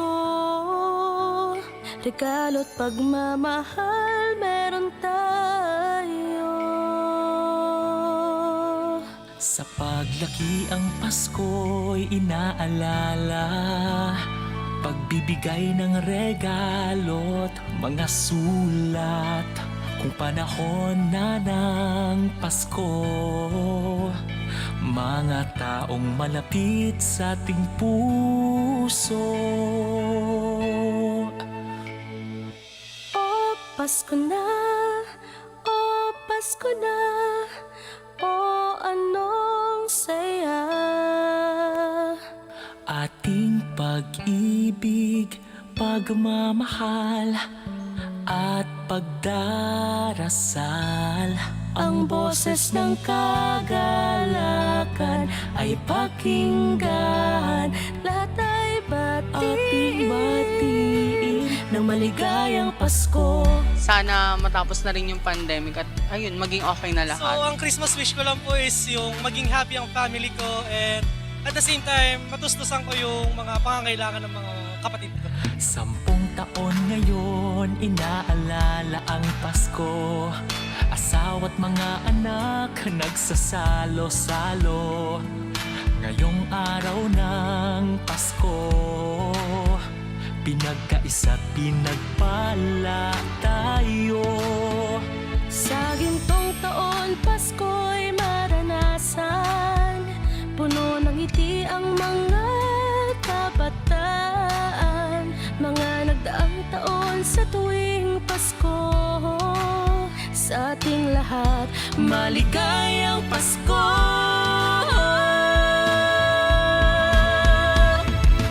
O Pasko na, o Pasko na, o anong saya.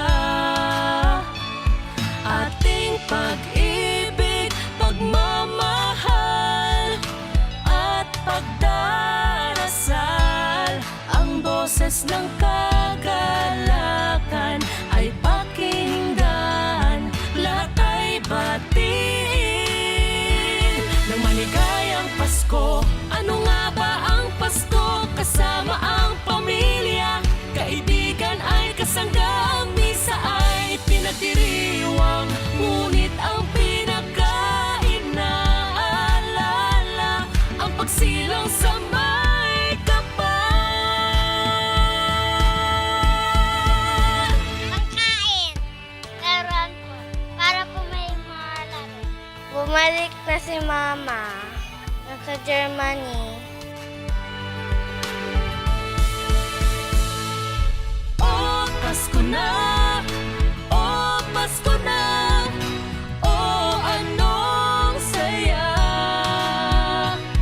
Ating pag-ibig, pagmamahal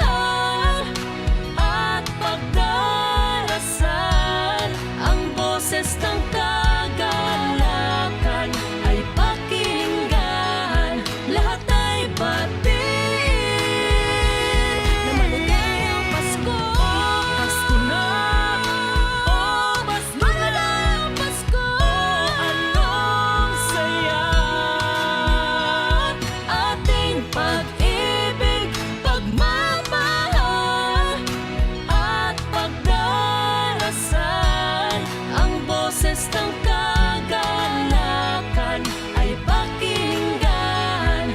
Lahat ay batid na maligayang Pasko.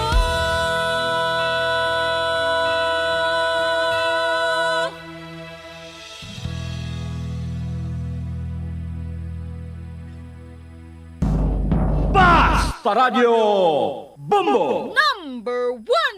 And we are all looking forward to a more wonderful celebration of Christmas as more families could be together na sa sininga Pasko. And we hope we make that wish para sa imo man kaugalingon nga pamilya. Mga kabombo, madaming salamat for joining me today. Again, tomorrow, more interesting stories ang aton nga i-share para sa inyo. Sa gihapon ninyo alagad, si Tita Regine para sa kahapon lamang program. Magabalik ako buwas. Madaming salamat. Good afternoon and God bless.